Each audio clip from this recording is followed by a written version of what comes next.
What is going on, friends, family, and fellow resellers? I'm Tom, the Queen City Picker, and I want to welcome you to episode 8 of Let's Talk About It. And tonight we're going to talk about how the seasons affect your business. And Nikki and Bridget and Sally are really messing up my plans tonight because where everybody's supposed to be having spring, they're having winter.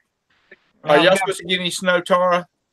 Yeah, we got a snowstorm. It was snowing so hard earlier, I could maybe see a quarter of a mile down the road when I picked up Brandon from school. I mean, I would call it was close to getting closer to a whiteout.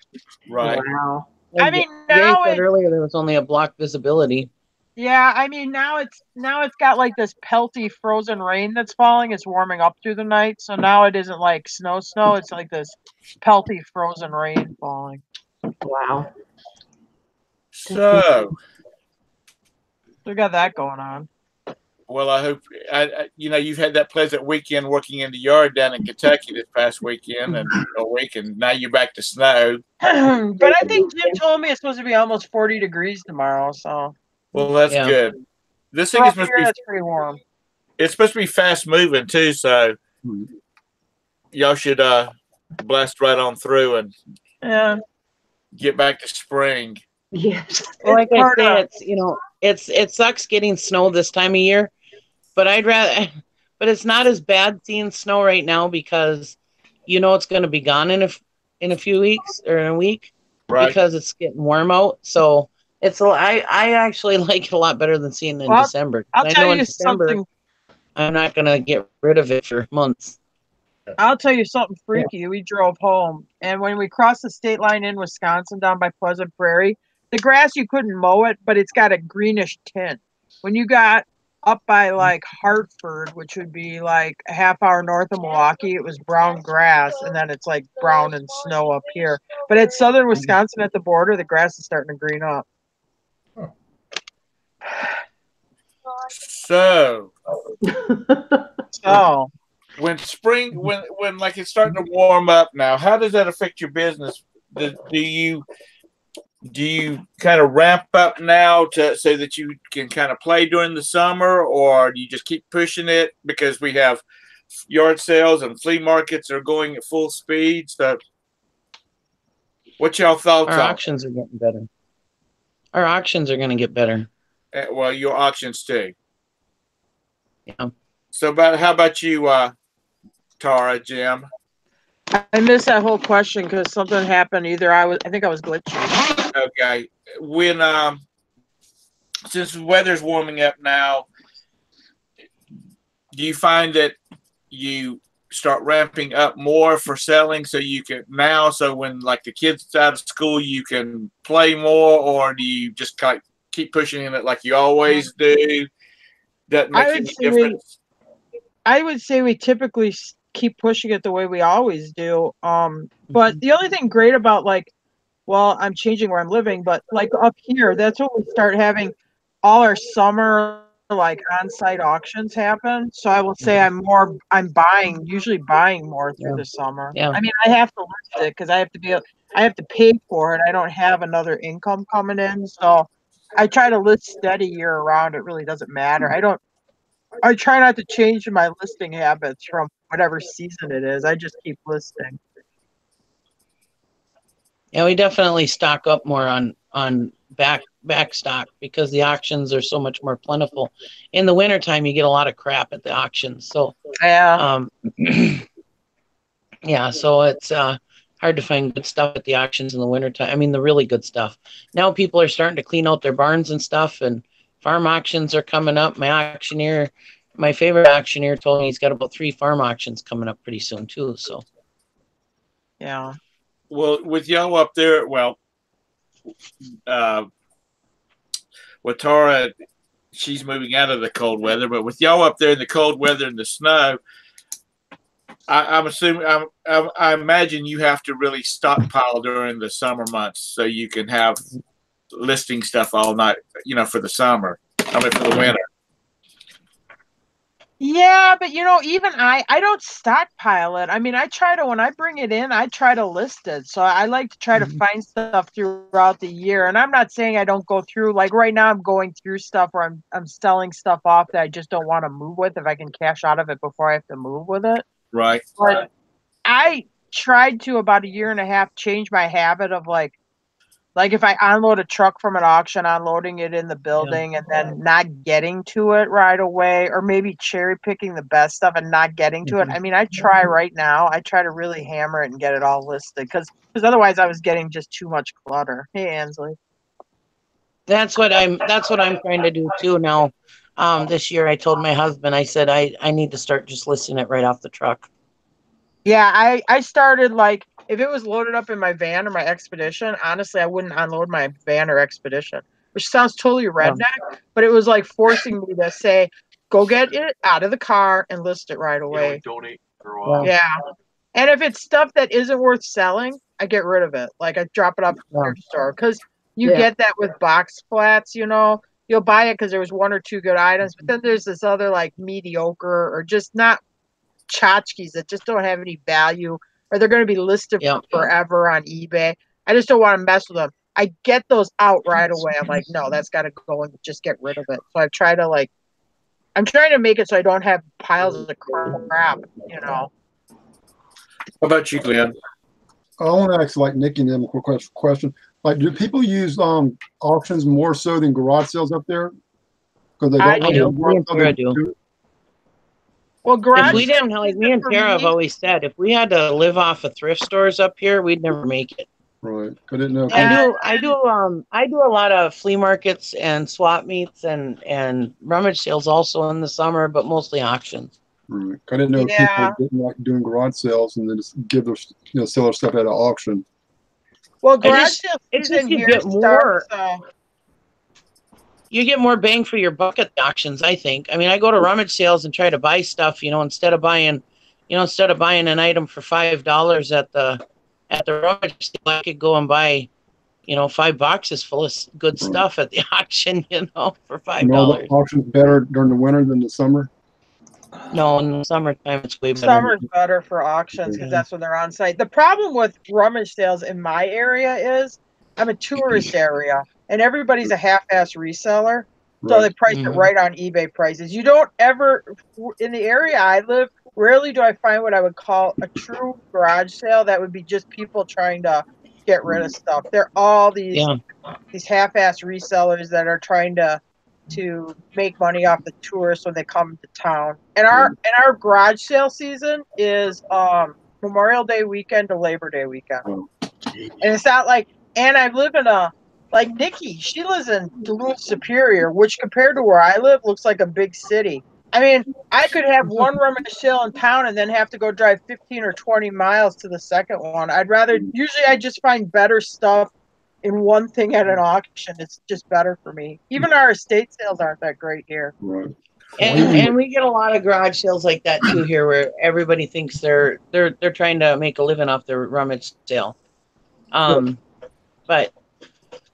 But I can find some stuff there. But like I said, I get way more. Driving by one, I'll go pull in. I mean, because you never know. I mean, I don't know. You might have something there that slips through the cracks. I'll pull in. Do I go like some people and there's nothing wrong with it. I don't put the garage sale finder app on my phone and go chase garage sales all day on Saturday because I can go sit at an auction in one area on Saturday and do better for me.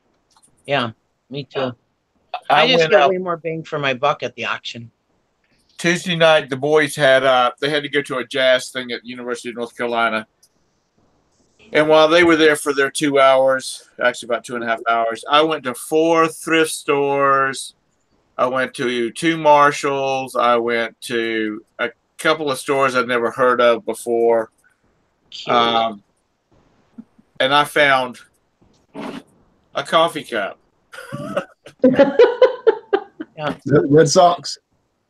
Yeah. Okay. I got a quick glance of it. They sell for about $18, but that's it. I mean, I'm leading into Kathy and Marcel because even the little crappy little storage units I've bought, I'll buy for, $10 or $20. I'll find 10 or 20 good items in there. They might be shoes, Yeah. but I'll find 10 or 20 things in one spot. All it takes me is a little time to just sort through the bags of crap. And actually, the last one that I bought had a coin in it that was supposed to be for a game called Fallout 4, a computer game. No, excuse me, Fallout Las Vegas. And I listed it. And that evening it sold. I listed it during the day, and that evening it sold, and that was $25. That paid for the storage unit. I don't be going to thrift stores. It just seems like that's a big killer of time around here. So especially if you go look for clothes. I mean, if you hit the hard good aisles, you can kind of look and see. But if you actually go through a rack of clothes looking for particular brands, that takes a long time. Mm-hmm. That takes a good few hours. I mean, it beats you up. That one kills me. I'd rather do storage units. Honestly, if I go to Goodwill, I skim the winter jackets looking for snowmobile jackets, and I'll go through men's shirts. And to tell you the truth, I don't even really look at women's clothing. Yeah, I stopped looking. I don't even really fuss with women's clothing. I'll go through men's shirts to see if I can find any like good jerseys or like better T-shirts that sell for money. Yeah. I just told you a story. I found two things. I found the blue. And I haven't decided whether I'm gonna keep that for me or not. Because you should keep that. That shirt fits you. That shirt fits your personality. Blue. When the boys were little, we watched Foster's Home for Imaginary Creatures, and I always liked that, and I always liked blue. So, what about y'all, Kathy? Y'all, I guess we work more during the summer than I think we do. We do both. I mean, it's like storage units during the winter time because it's too hot in the summertime. And we do yard sales during the summertime.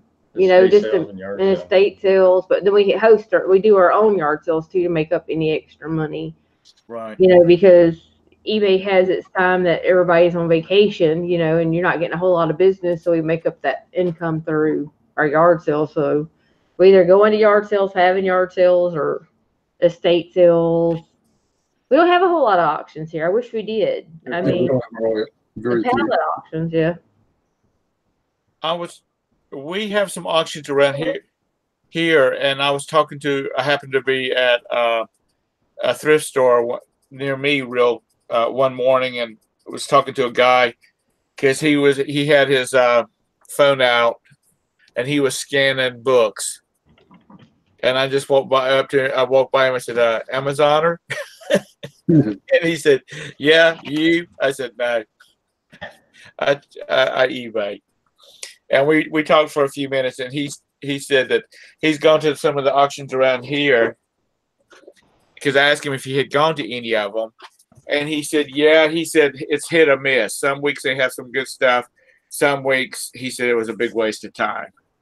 And then some weeks you have to wait till 1 o'clock in the morning for what the stuff that you really want to go, you really want to come up.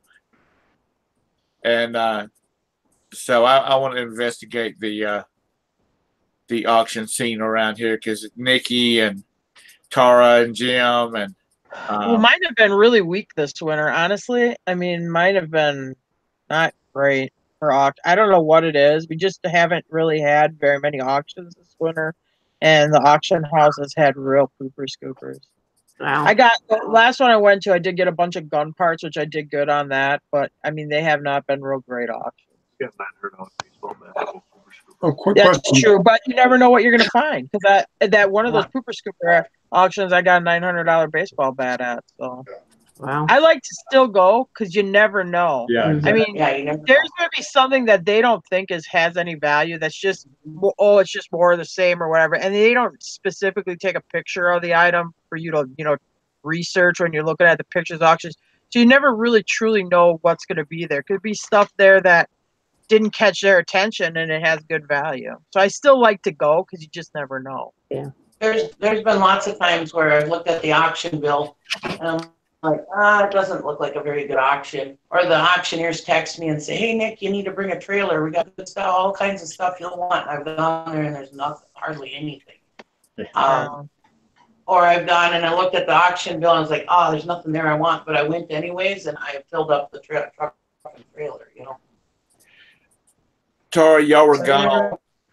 You were gone, but I showed I posted a link to a auction that was over in Marion, North Carolina, which is actually where Roberta's from, and they had 472 pictures. Oh my God!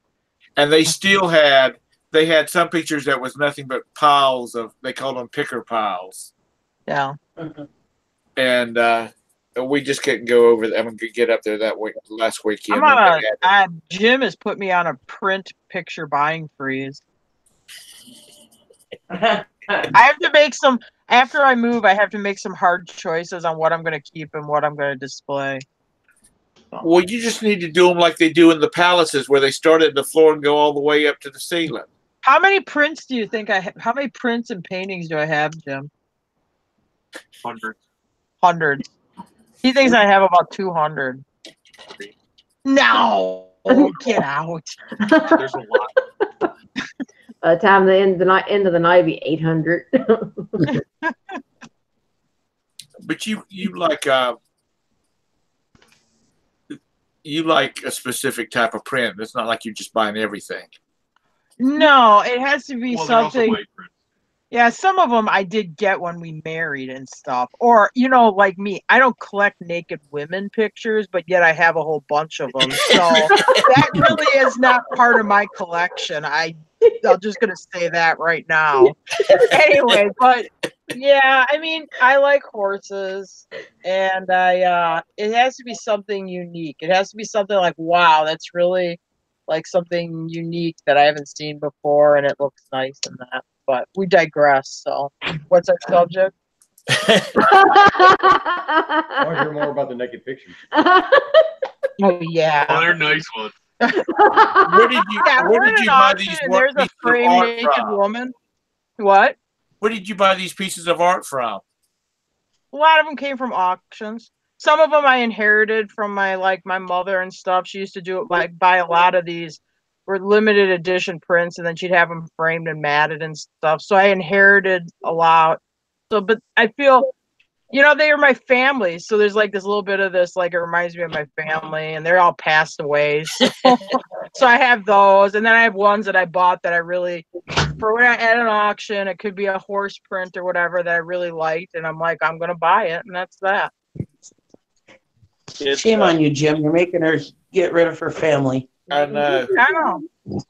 Well, you know, you can put it out, put the family out in the boys' game room. I know. I'm going to do that. Hey, the family blew out the sides of my box truck. Not an exaggeration. It pushed the sides of my box truck because the things were stacked up in the box truck from side to side. The weight of the prints actually pushed. I'm going through Indianapolis, and I look, and I got plastic fluttering from one side of my truck. So I quick pull over so a trooper doesn't see there's something wrong with my truck. Pull off the plastic that's come from the side of the truck. I'm like, well, okay. Then I drive about another 10 miles down the road. I got pull over again. There's plastic on the other side. I'm like, this time I notice, I look at the side of the truck. I'm like, oh, I got a big bow in the side of my box. It's pushing the sides of the truck out. That plastic was in between the steel and the aluminum. I made it all the way to Campbellsville, but I didn't know I was going to. I'm like, oh my God, if I start dropping prints on the side of the road because they're pushing out, because I don't want to open up the back of the truck. I mean, this thing's packed to the ceiling with stuff. I thought I was going to lose my load. But anyway, yeah, and I've repaired it since. I put bracing in to fix it. But it was probably faulty material. I don't think you can blame We have this blue barn building. It's like 20 feet long by about 16, 18 feet wide. Yeah, it's 2-story. 2-story. I would say half of it is prints. And I mean, not hanging on the walls. I mean, stacked up neatly like library books. I don't have as many. Thank God. Well, you just need to start a gallery out there. Yeah. Brandon, Do you look for I am nothing gonna to do sell. this I am summer. gonna sell some. I am gonna sell some, but well, how did this turn? Are we supposed to be talking about selling on eBay? How did this turn into like my guilty habit? I don't know. You headed that direction, and we just followed along. Oh, my guilty. I don't. I mean, I Oh. don't say, hey, Jim. How many guns do you own, Jim? What do you do with all those guns? I have no idea. If you know how many guns you own, you don't own enough guns. Well, maybe the same thing with Brent. You need to get some I would more. never comment on that. You know, Yeah. too many people listen. I'll save you, Tara. One thing about this change of the seasons is you guys know that I had to unlist everything out of my storage sheds because you all saw the picture of Gary crawling around on his hands and knees trying to get the ice scraped out of the door so that he could get it shut. Really? Yeah. I never knew I showed that picture. Oh, you went for the devil. No, I have no idea what you're talking about. You're lying. But he was soaking wet and freezing and crawling around on his hands and knees trying to get that ice out of the door because he couldn't get the door shut. And then there's oftentimes I go over there and I can't get the door open because it's froze shut. So I gotta either have Gary kick it and get it open, or to break the ice, or if it's really bad, we got to throw salt under there, to get the ice off of there so we can get the door open. Yeah. That messed up. We're live here. Well, he just needs to get your building built now. We had that take year a baseball past. bat and go out there and beat the ice off of the door. I will say with the cold weather, we've had that in years past where I might have had something listed that Jim would have had to build a crate for, and we would unlist it until it warmed up because it would be too cold outside if it's sold for his air compressor to run. Or he'd have to try to bring the air compressor in the house to warm it up so that when it was outside it would work, So the cold is bad here. Yeah. I've unlisted stuff that was in the garage just because I didn't want to go up to Gary usually keeps a nice path plowed for me going to the garage, but at home. But it's too cold out there to just. Sometimes it's too, like in January and February, it is way below zero, and the wind chills are so bad. Sometimes my fingers will hurt just because I'm touching something, So sometimes I unlist the stuff in the garage because it's so dang cold. If you have snow gloves this year on the screen door, was that you talking about that? Screen What? door. Somebody was saying they went to the screen door and it was super cold, and they actually got like 2nd-degree burns. I'm not sure. It seemed like it was one of y'all, maybe. I don't remember. Oh yeah, that one day I touched the screen door handle and it burnt my finger. Wow. Yeah, I just opened it and my finger hurt like half the day because of it. It hurt so bad. Hey, if you buy a bunch of snow globes at an auction, you need to store those in a heated area. Yeah. Just FYI. Oh, they'll fray. Oh yeah, they freeze and burst. Yeah. Yeah. If you've got what, you need to keep them in a heated area. Yep. Yeah, because they freeze and burst if they're out in your garage. Like No, my I mean, I didn't hear what garage you were is my talking about eBay because you store. broke up. Oh, snow globes. Oh, snow globes, yeah. Yeah, I would imagine they would freeze up.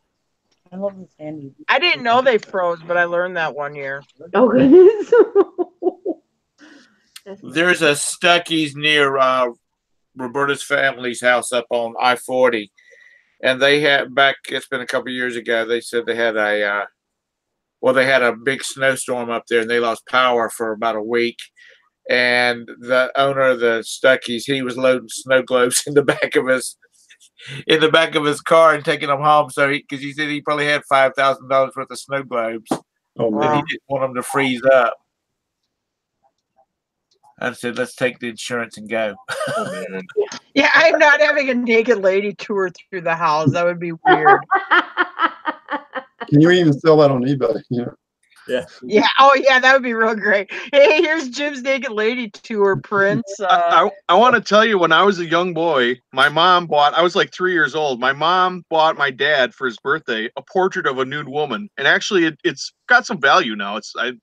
We looked it up, and the artist has passed away. It's got some value, but when I was a kid, like I don't know, like age 7 to maybe 13.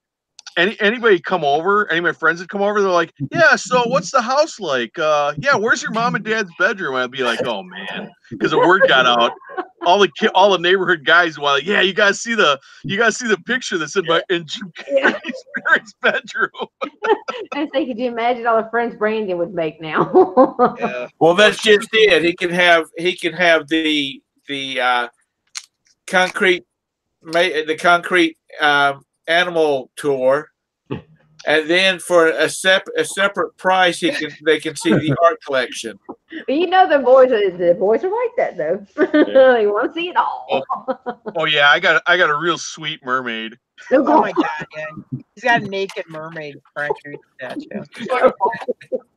Tara, We bought her in Florida. We hauled her all the way home from Orlando. Tara would look out the window and see Brandon standing at the door, and all these teenage boys giving him money as they're going into the game room. You know, it's like, what the hell is he doing out there? Young entrepreneur. It's entrepreneur right there. He's showing the art collection. That's funny. Now, on the flip side, you know, Nikki and them up north, they have to deal with the cold. You know, I've had a booth in an indoor flea market, and the air conditioning could not keep up.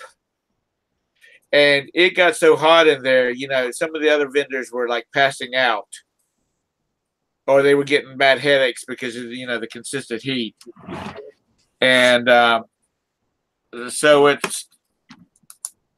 I've had 2 yard sales, and both of them were either in the spring or the fall, because I just think my old butt is just too old to be standing out in 90-degree weather all day long, hustling stuff. Well, even our flea markets are, like you said, covered and all that. And even if you bring a fan 90 degrees for 8 hours a day, it's hard to do that.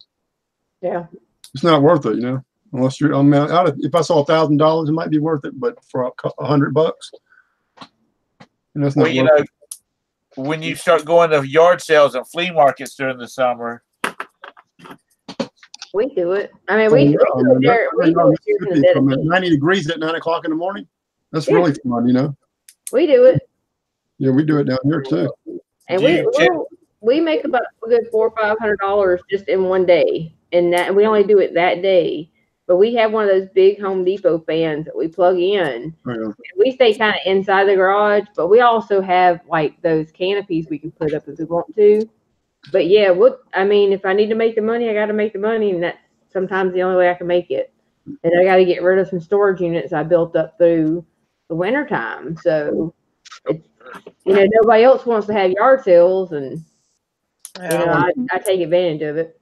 You know, the bad thing about our flea markets, they got the reputation for having Chinese junk. Yeah. And a few times I set up, and they have like 1 or 2 people that got like really old stuff, and they're permanent. We call permanent people. They got inside.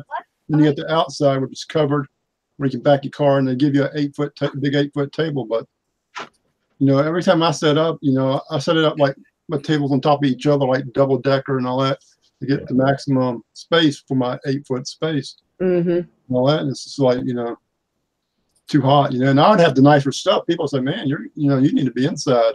Mm-hmm. And all that, you know, 'cause it was like a store, you know, the way I set it up, you know. Oh, it ain't easy. It's not easy. I mean, it's hot, man. It ain't easy. It wears you down. Then you got to pack it all up again. Right. Well, that's the bad thing. You know, if I do 2 days, one day is one thing, but if I do it 2 days, I'm not. You know, I did it a couple of times, just covered it up, but I took a lot of the good stuff because I didn't want to get ripped off, you know. Yeah. right? And some people had junk, you know, and like you said, I mean, they don't even cover it. I came back, they had an inch of water on some of the stuff just from the dew. Dang. You know, it was a Mustang Monopoly game, you know. It was like, man, I should just, you know, gave him 50 cents. That's all it was worth, you know. I spoke to one guy in our area just because of the nature of our flea markets around here, which are pretty much mostly junk. You know, like the Chinese stuff and the Mary Kay and the Avon and all of those type of places. He has about a 40-foot gooseneck trailer, and he'll go in, like this week he'll be in Shelby, North Carolina, and next weekend he will be in a different city, and then it's all in the general, you know, within a couple hours of each other. and he actually lives here in Charlotte. So Shelby's a couple hours away, Hickory's a couple of hours away, Winston-Salem's a couple of hours away. And he just keeps moving from one weekend to another because he said there's no point in trying to sell the same stuff over and over again. And he says he'll make $2,000 or $3,000 in a weekend. Damn. Just him and his wife and his boy. Wow. We used to do flea markets. We have like this antique flea market up here that runs in the summer, and we did it for, well, I mean, we must have sold there at least 4 or 5 seasons. We used to come with our box truck. We used to sell a lot of furniture, antique glassware, stuff like that. We set it up, and it did good. But it is a lot of work. I mean, because you'd had to have your spot set up by 7 in the morning. So for us, I mean, we'd be getting it there at like 5:45 in the morning. I mean, sometimes like later in the summer, we'd be lighting Coleman lanterns so we could see as we were setting off. Because we also had people that try to steal our spot because they thought it was the spot that was doing good. Not that it was just the stuff we bought, the prices we had. No, it had to be like the spot. You know, it's funny how your competition thinks anyway. I know. In the middle of the aisle there. Yeah. The spot. It's you know, I think that you know, the flea markets, I don't think they're just really, unless you can find some really good junky ones, a lot of times it's a waste of time. Yeah, it has been around here. Do what? Ours have. Yeah, it has been around here. You can't find a good flea market around here to save our life. It's been 15 or 20 years ago since the one that I go to every once in a while I was talking about. It's been around like probably 30 years, maybe since the early 80s. But like you said, as time gone along, they truly took control and tell me to say, hey, we're not letting you sell this crap. Go out there and find people, you know, or do it for free, you know. If you can get vendors down there, they buying your food, you know, your concessions. Right. Or do it like super cheap, $10 to set up, you know, a day. Yeah. You know, you got to like the middle, it's like both outsides you got where you line your vehicle up, you know, and it's probably maybe 100 spots, maybe, you know, that are available. But then you got the middle, which is actually, you know, got roll up doors on both sides, you know, from like 10 by 10, you know, and if you want a 30-foot one, they just knock off 2 walls and you take over 3 spots. You know, you know? Okay. But like I said, but selling cell phone covers and, you know, like that. But you only need one of those in there. Just say, hey, you know, we only letting one in there. If he moves out, we'll call you, you know, and all that, you know. The place that I had my booth at for a year, he only allowed one Avon dealer, one Mary Kay dealer. He had a concession stand, but he would let people come in if they had specialty kind of foods, you know, maybe leaning towards one ethnic area of the country or another. And but he was he tried to keep competition down in it. So, you know, you didn't have 4 Avon dealers in there. And the lady that was the Avon dealer, she would knock out, Lord, she'd knock out $300 or $400 worth of product in 2 days. And to me, that's good. Because most of it, you know, because she bought so much, she got so much for free as bonuses. And so she made a lot of money. And then her health got bad. And about the time she started to decide that she wasn't going to do it anymore, the guy that owned it said, you know, was not making any money and he was going to shut it down. But it's Kathy or Marcel, one of them, mentioned storage lockers in the summertime. I like the indoor ones with air conditioning and heat. Yeah, the indoor ones are better, yeah. Because that heat, man, I just can't stand it down here. Especially when you get to the outside ones where, you know, the face-to-face is only, what, 20 feet wide, if that much? Yeah. Just enough for 2 vehicles to go down through there. Oh, geez, yeah. And so there's no air stirring. There's no air stirring, and then you get back into the actual bin itself, and there's definitely no air stirring, and God only knows what smells you pick up back there. Well, some of your They have bigger. this- Go ahead. They have this thing. I checked it out when I was down in Kentucky in the town I live in. It's called the Peddler's Mall. And actually, they get pretty good foot traffic through there. I'm thinking after I live down there, like for getting rid of like some bigger stuff or whatever, or if it worked out, like I'd maybe set up rent a booth space in there. I'm thinking and try it out as a supplement to eBay. It's Go ahead, Glenn. Yeah, I forgot what I was going to say. You know, well, you know, Delwyn or whatever, he's opening an antique deal in Dallas.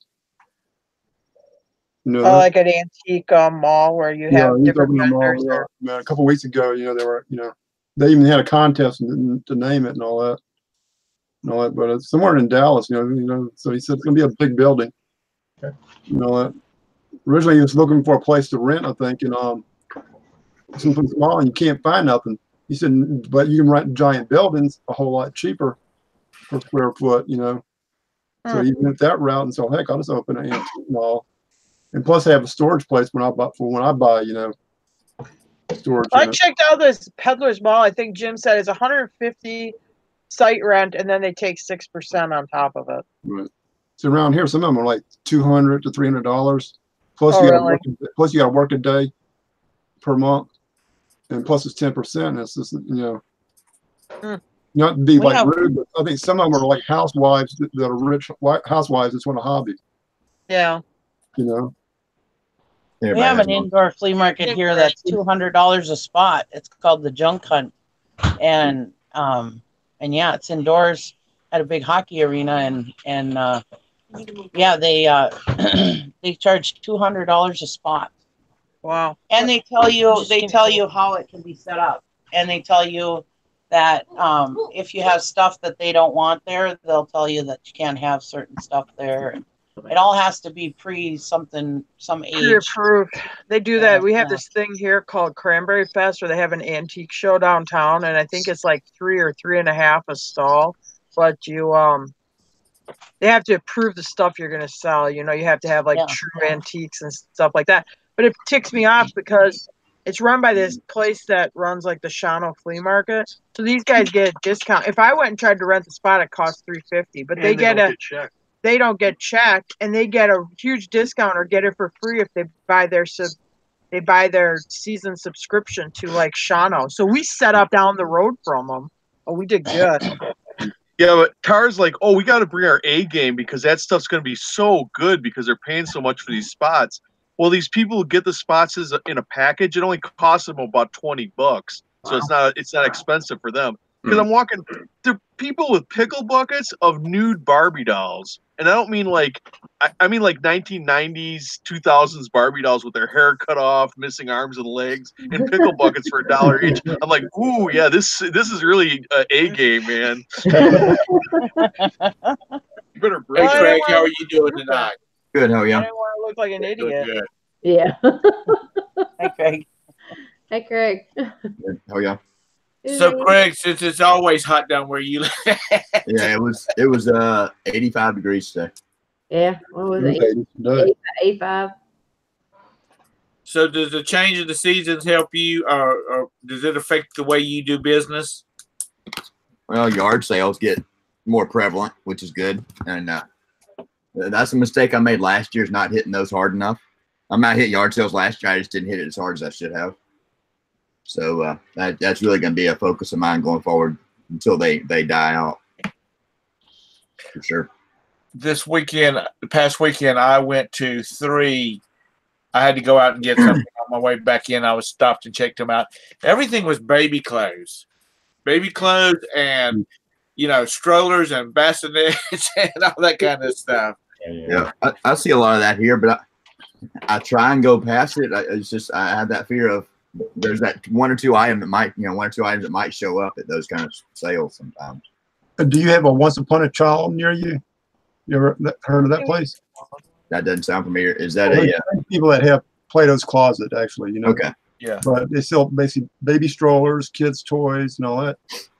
And if you can find that stuff cheap enough, and just, you know, you can turn it, even if you double your money, or 40% in a 2-hour period. You know, put it in your truck, go there, and say, "Hey, I need to sell this." You know. Yeah, I think we've got one store that's pretty close, and I think that's probably what she does because you ride by it and it's got strollers all lined up down the by the parking lot and stuff like that. So this is like a franchise. The people actually cut out. I noticed they were side by side, and I asked one day, "Are y'all owned by the same people?" And they said, "Yeah." Huh. You know, and there's actually a third one too. You know, it's like I think some type of fashion style something. I don't remember the name, but actually y'all connected to those two down. Said, "Yeah, we're owned by the same company, but we got a different platform of how we do it." You know, one's consignment and one the other, you know, more high end stuff. You know, right. There's a lady that has a place. It's off of 521 out in the boondocks, right inside the South Carolina line, and she doesn't do anything during the winter. But I noticed this last weekend she was up, and she will probably have 75 strollers in the front of her at her house because that's where she does it at.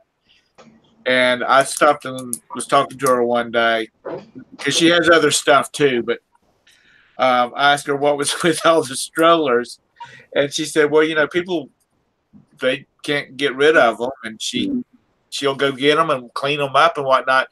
And she said, "You know, frankly, I make most of my money off of returns to like the ones that's been what do you call it, where you can't sell them anymore because the recalls." Recall. Yeah, the recalls. I'd be worried about selling something that'd been recalled. But no, she's not talking about selling to a customer. She's talking about, you know, most of these places have recalls where you send them back to them and they give you. Oh, so she's actually fulfilling the recall with the company. Yeah, she said that's where she makes most of her money at, and you know, some of them will just give her a coupon that's good for their product, and you just take it to any wholesale, you know, retailer, and they'll accept it. Huh. And so she says a lot of times she just sells the coupon. That's cool. It's a good idea. But it's just like I said, she must have had 75 strollers out there in the front of that place one time, and you know, and not cheap ones. Because we have a double stroller. We have a double stroller for twins. And it was like $140 20 years ago. Yeah, there's some expensive ones.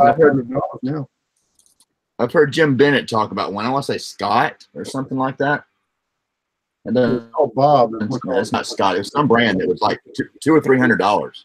Yes, Bob. Used. You got Bob's a real Bob brand, B-O-B. Bob, yeah, okay. I knew it was but it's the jogging type with the big BMX tires on it. And you have the brake systems and all that. And those get like I said, a brand new one that sells 500 plus. So yeah, it was Bob. It was Bob. I knew it was something short. I couldn't remember. I'll tell you what, it's funny around here. You see these ladies pushing their running strollers around here. And I'm thinking, baby, ain't no way I would have been doing that. My fat butt would have fallen out already. Well, once the summertime's open, I mean, it's done. Well, actually, back to the summertime. Yeah, let's see. One of you guys has a son. Is it? I do. Okay, a young son. Yep, he'll be 12.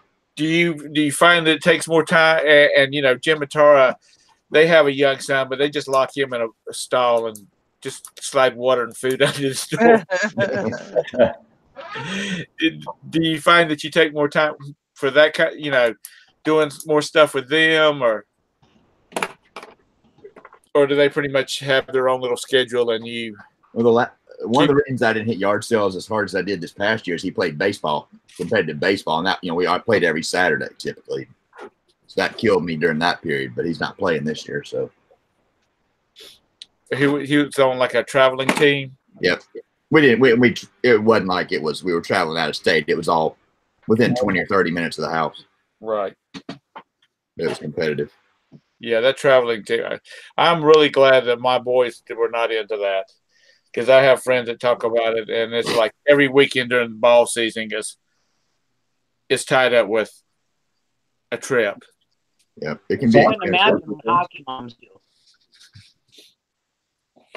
But You guys in the South don't know that much about hockey, but those hockey moms and dads, they are constantly hockey all the time. You think football is bad? Hockey is horrible. Hockey is all year long up here. I mean, the games and stuff are only in the wintertime, but the practice and stuff, especially, like I know one woman who her kid is JV, and is really good at it. And I mean, she is constantly hockey. And then you don't only just have to go to the games and stuff, but you also have to donate so much of your time to the hockey team. right. And even though you're paying thousands of dollars to this for your kid to play hockey, you also have to donate your time. And it's crazy. I can't believe what a hockey mom would do in this business. It's super expensive. And they have, like, here, hockey's huge. They have to travel, like, to games in Minnesota or way up in the UP in Michigan. And then you have, like, hockey camp and all that stuff. Yeah. Yeah. It's crazy. Brandon, I mean, we've been doing this since he was a baby. It was just like, you know what? I don't have a babysitter. This is what we do. We're a family. We go to auctions or we sell crap or whatever. And he just always kind of went along with us because that's what we do. Now, he plays football, and the football program here sucks because they don't want it to compete with the hockey program. Yeah. But if it's Saturday and there was an auction, I mean, I would have no problem with one parent going to watch our kid at the game and the other kid goes and the other parent goes to an auction because honestly, it's what we do for a living. So we still have to be able to make money. Right. Now in the South, now we do like when the boys were younger, like Cody played competitive baseball, which I mean, that's a lot of money you had to put into it. It's a lot of traveling. It's a lot of time, and we had to donate our time back to to all the concession stands, and then we would have to donate all our time to the community, and then we would help out with a bunch of different areas. So our baseball and football programs are kind of like the hockey ones there when they do the competitives and the traveling ones. So they're kind of the same. You have to travel a bunch of places. It's a lot of damn money you have to, give to them, and it's a lot of time that you put into it. But I mean, I understand because you have to sacrifice one for the other because we had to go with two different directions too. So I've heard we've talked about the hockey because he grew up north in Chicago, so he's like, no, it's not. Theirs is a little bit more intense, but I mean it is as far as what y'all go through and all that cold weather y'all have to deal with, but I wouldn't do that shit because I ain't sitting in that cold weather. Well, hockey's inside. There's ice, but you're in a building. In fact, the town I live in right now, Eagle River, Wisconsin, they got second place in the Kraft Hockeyville raise money for your hockey thing. So I think they got like $30,000 or $40,000. Oh wow! First place went to a place up in the north of me in the UP of Michigan, and I think they got $150,000. And then they get to possibly host an NHL game. Yeah, but ain't y'all's building still damn cold up in there? Like you still have to have a jacket or like a parka. Because you got the cold off the ice. But it's not like cold. It's probably like 40 in there or something. I would have to they got the cooling system in the concrete. 40 is cold. Kathy be all bundled up in the snow. Cold.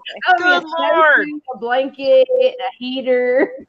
Yeah, so look like the kid like the kid on Christmas Story. She won't be able to move. Yeah, we've got a facility right here that's about 5 minutes away from the house, and they play youth hockey there. And I've been in there, and I can't stay in there for a whole game. Well,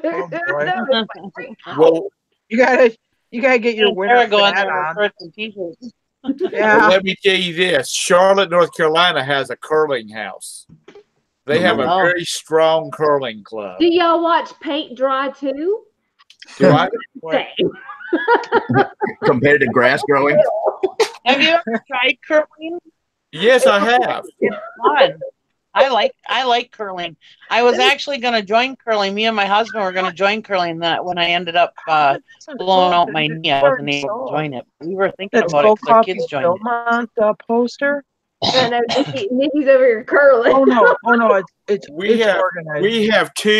We have two curling clubs in the state of North Carolina, and the one that started off was in Raleigh. So I watched it on the Olympics, and I thought this is pretty cool. This is an old man sport. Yeah. And so I went up I drove to Raleigh, 3 hours away, and we curled for about off and on for about 4 hours because they were having a beginner's night because they were taking advantage of the curling being on TV and whatnot. And I went up there, and the next morning I could not walk. My knees hurt so bad I was like, why does my knees hurt so freaking bad? And then I was telling Roberta about it. She said, it's like, you don't usually move your knees like that. Yeah. And this is hair curling? It's pretty, yes, it's not the most fast paced. No. Yeah, I know. It's like, what the hell are they doing? It takes a lot of damn skill to make that stone go where you want it to go. And not bust your butt while you're on the ice. Yeah. That's it. And I wish I would have discovered curling when I was younger. But it's got I would real have totally popular done out here. curling. They're talking about over in Asheville starting another club. And what they do was they kind of like the two clubs that's already in existence. They would come up with collect money to buy sets of rocks for the new club and help them get going and whatnot. So the damn Yankees are taking over the South too. I love hockey. I like hockey too. Hockey is the best sport. It's fast. My ADD doesn't, catch up with me. There's fighting. There's blood. There's got to be a fight with every one. That's the reason people go. You ever watch Slapshot? Not as much anymore because they've banned everything now. Oh, really? Yeah. You get penalized for a lot of stuff now. Yeah. They do too. It's only like 250 days till Christmas. Shut up. Thinking about that. Gearing up for fourth quarter and all of that. I can't believe you're counting down the days till Christmas. I know. It ain't even spring for me yet, and you're already talking about Christmas. Oh, I haven't even gotten out of winter. The National Weather Service told us we're supposed to get 16 inches of snow today. So it's still yeah, winter. Still winter here. Well, we got 5 inches here this afternoon, and then we went to like that freezy pelty rain, and then it's supposed to be. 7. Oh, you think we got 7? And then we're supposed to get another wave later tonight. Yeah. Todd, it's actually 258 days. Tom, 258 days. Okay. I know one of the lawn and garden managers at one of the big super Walmarts here in town. And I said, so when are you going to start setting Christmas? She said, shut the hell up. We've already started getting Christmas stuff in. We've got them on top stock. I love Christmas stuff. I love buying it like at estate sales, auctions, whatever. I mean, because I'll run across like, Mr. Christmas, Jemmy, Department 56, vintage stuff. I do good on it. Well, that Shopko put out their 4th of July stuff. Yeah. And that's another thing with the change of the seasons. At the auctions, we can pick that stuff up for $1 or $2, Some auctions when it's like 80 degrees outside, nobody's even thinking about Christmas stuff. So you can get piles and piles of it for a couple of bucks. Yeah. One of the Goodwills I went in Tuesday night, they had the most Christmas stuff of any Goodwill I've ever been into. But there was nothing really special about it, Yeah. And I scanned a few things that was like new in box, and it wasn't selling for nothing. The people were basically using it as a. No, someone couldn't figure out how to fold up her Jemmy Santa. Yeah, you got to push on his shoulders or something. No, his head goes in his stomach. Oh, his head goes in his stomach. Is she on there right now? Well, she said I never did figure out how to ship my big Santa Jemmy because I couldn't shrink him. When you take this Jemmy Santa, in a standing position, there's a clip. There's a button on the back of his neck. You push, and that releases his head. You remove his head, and then you put his head between his ankles, and then you gently push down on his shoulders, and then the torso will cover up his head. His head actually is in his belly, so now he's a headless figure with his bottom of his coat is now at his feet. Because and there should be locking he came with locking plastic things. If they're gone, then you need to shrink wrap them so he doesn't pop up in the box and shipping. But that's how you shrink. That's how you. Make sure That's how you sticker shrink a Jimmy Santa. when you do this too, because it's gonna torture Jim, it us. sounds like you spent way too much time with your Jimmy Santa. We sold like 3 of them. Yeah, we sell Jimmy Santas and we make a lot of. I love Jimmy Yeah, Santas. it's like, make fun of me all you want. Yeah, we have one Jimmy Santa that we kept because he wouldn't sell it, but we've sold like 3 or 4 of them. Yeah, I never find them. I've never They're heard even of at them, the but now I gotta find them just to They're see. the life size. They sing. They're the motion activated life size Santa that sings. I gotta Yeah. find this. I I have never to see find them. this now. I get the Jemmy. I can find the Jemmy Christmas trees, but not the Jemmy Santa. The That is cool. Is Mr. Christmas made by Jemmy, or is that different? I think that's different. I don't think Mr. Christmas is made by Jemmy. No. No, but the big Santa, he's not Jemmy. Is he Jemmy or Mr. Christmas? Oh no, I thought he was Jemmy. Oh, I'm sure he's Jemmy. I think he's Also, Jemmy. if you have a Mr. Christmas or have a Jemmy Santa and his jaw doesn't move, oh, not this one again. if you palpitate it, what happens is that the grease in those things gets stiff. Yeah. If you move his mouth, if you turn around and have him start singing, if you gently move his mouth, help him move his mouth, it'll come back. Yeah. It'll because a lot of people are like, oh, I can't sell it because it's not working, but you can massage it so it'll work. Yeah. It sometimes works with Billy Fish, Bass. too, remember? I Right. told you guys about the fish. When the fish Yeah. wasn't working. If you got a fish that ain't working right, Yep. Just love Yeah, it. Massage it. you got to massage your fish. Yeah, that's what Marcel keeps telling me too, but no.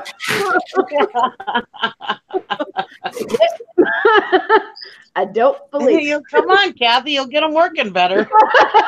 No. Well, this boy. No, then he goes to sleep. Doesn't mean no good. the reason I was checking the days till Christmas is it's all Todd's fault because he keeps talking about silver and gold, Oh, and in my mind that kicks in Rudolph, the song from Rudolph the Red-Nosed Reindeer, silver and gold. So it's all Todd's fault. It is. Everything's Todd's fault. That's right. it's always Todd's fault. It's always his fault. The so are y'all? I mean, are you pretty much just continuing business as usual? Listen what you can, and if it stays there till Christmas, fine. If it doesn't, that's fine too. Yep. And you know, it's I don't usually see a summer slowdown as much as other people, but sometimes it does get a touch slower in the summertime sometimes. And you just have to use those days to be able to list, enjoy them before fourth quarter, if you do have a little break in the action. Usually I don't, but I sell such a wide variety of stuff. But when you do get a little bit of a slowdown, you kind of enjoy it. It's I think what they say is true.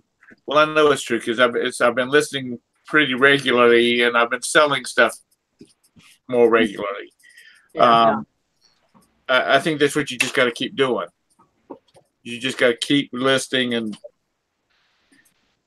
a wide variety of stuff. Or unlike Todd, Todd's specializing in Cabbage Patch clothes right now. So Yeah, but it's what he came into. It's what we all do. I mean, I could go to an auction this weekend and buy a bunch of antique clocks. The next week, I could go to an auction that is a bunch of lawn tractor parts or whatever. I mean, I don't know what I'm going to run into, and that happens a lot. You buy the deal when it's in front of you. If you can make money on it, it could be doll clothes, it could be whatever.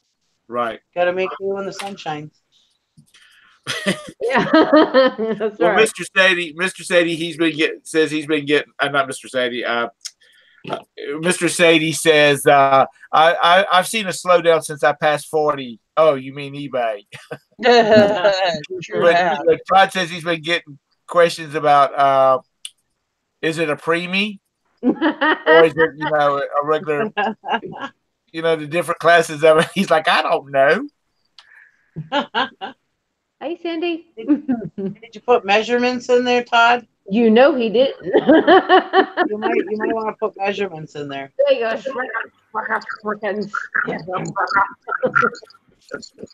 Yeah, 140. Somebody mentioned the Department 56. I've been selling that. I bought some real cheap at a 50% off sale. And it's not, they're not huge sellers this time of year, but I'll sell a piece a month or two. I bought a ceramic Christmas and all that. tree. It's kind of hit or miss. You can find good stuff and you can find stuff that ain't gonna sell.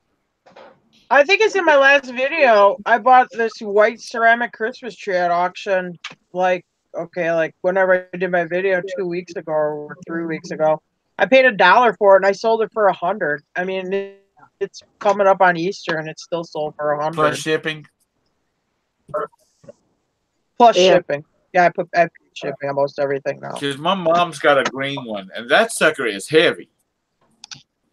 Yeah, some of them come up. I don't know. Is it like the 3-piece one where the lower parts of the branches are different? You know what I mean? That makes it bigger. They like stack them. This was it had a base and then it was white and it's a 1-piece tree.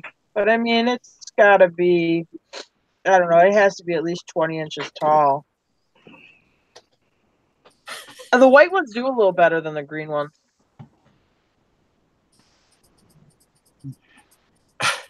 Mr. Sadie's full of it tonight. He says, I told my wife when she hit 40, I was going to trade her in on 2 20-year-olds. He says, man, that was a rough night on the couch. Jim Marcel thought the same thing. Yeah, no, baby, go ahead. That was a rough time. I was like, boy, that's gutsy to say, oh man, that was a rough night. But then I got on the couch. I was like, wow. Marcel can't even train a 40-year-old. How you gonna do a 220-year-old? He'd be better off.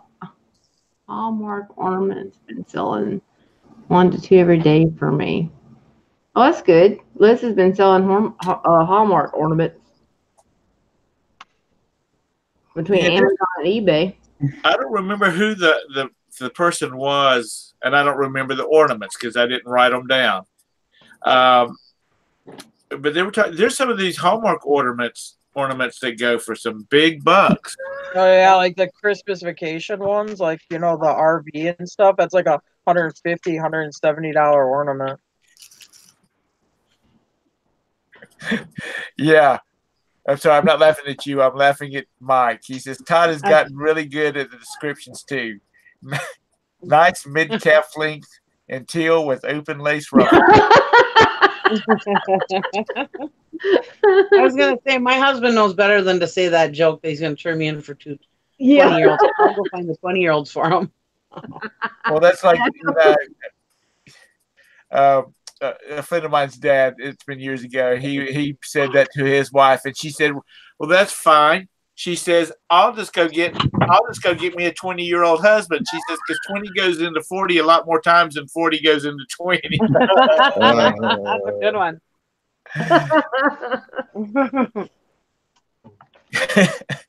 Mr. Sagey says, "I wouldn't know what to do without my wife or with 2 20-year-olds." Yeah. It's You have more drama in your life. Yeah.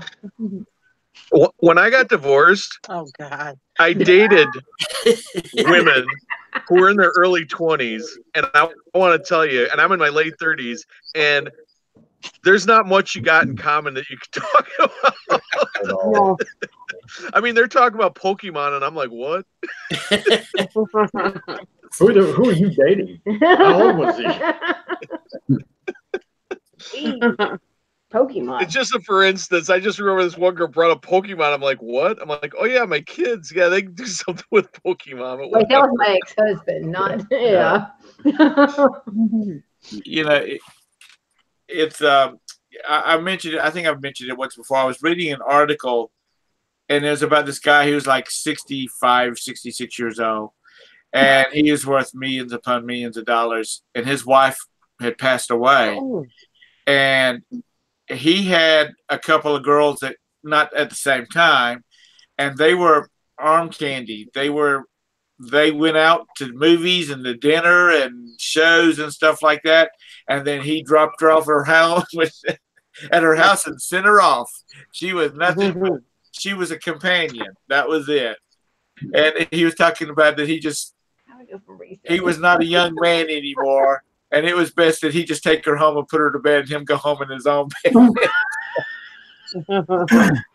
Well, as long as he didn't tuck her in, I guess you're okay. How much did he pay? I don't know. What my story? So guys, I'm gonna take off. I'll see y'all. Maybe it'll probably see y'all tomorrow night. All right. All right, Glenn. Have Well, a your good show night. starts at 8 o'clock tomorrow. Yes, sir. Okay. 8 Central. Do you have her or his Link? channel? Are you Yeah. subscribed to him? Yeah, I subscribed. Got to him. Yeah, he's in there and chat with us. Okay. Yeah. Give Kathy, you or Marcel do a quick quick commercial about your I don't know. I can't do no commercial. Here. about your channel tomorrow night. It's, There you go. yeah, there it is. Kathy and Marcel have another channel. If you don't know this, Night, called Glenn. MFR Productions, and Yeah. it's adults talking about politics. That's all it is. Always, it's good friends just talking about politics. If you get your if you get your feelings hurt real bad, or real easy, then you need not to come because it's on. But we're all good friends, and I'm gonna tell you what, Michelle handles one side of the aisle by herself, and she doesn't back down about nothing. You still haven't found another one to help her out? Isn't that why we got Nikki? We got with Nikki. Yeah, Nikki too. Yeah, Nikki's in there, and then Well, Nikki's been busy the last couple of nights. Yeah, we have Nikki and Michelle, and then like I said, just don't wear your feelings on your sleeves. If you do, don't come in. Yeah, because it's it's all fun. It's all adults having conversation. So I'm not really that much of a political person, though, so I'm not really too much of a help. But Oh, you still have an opinion. Yeah, you have an opinion, and we like having you there. So well, that's just it. It's all about opinions. So if you're not subscribed, MFR Productions, hit that subscribe button on there. opinions are like a-holes. Everyone has one, so. yeah. Sometimes it's stink. We have a good time though. I mean, there's sometimes we go 5 hours. Yeah. We try not to do that this time. I gave you a wrench too, Kathy. Okay, thank you. If we get to 16 inches of snow, I may not be there. Yeah, I know. No, you're gonna have to do it while you plow. Yeah. You said this morning you're still at the city house, right? You haven't moved back to the country yet? No.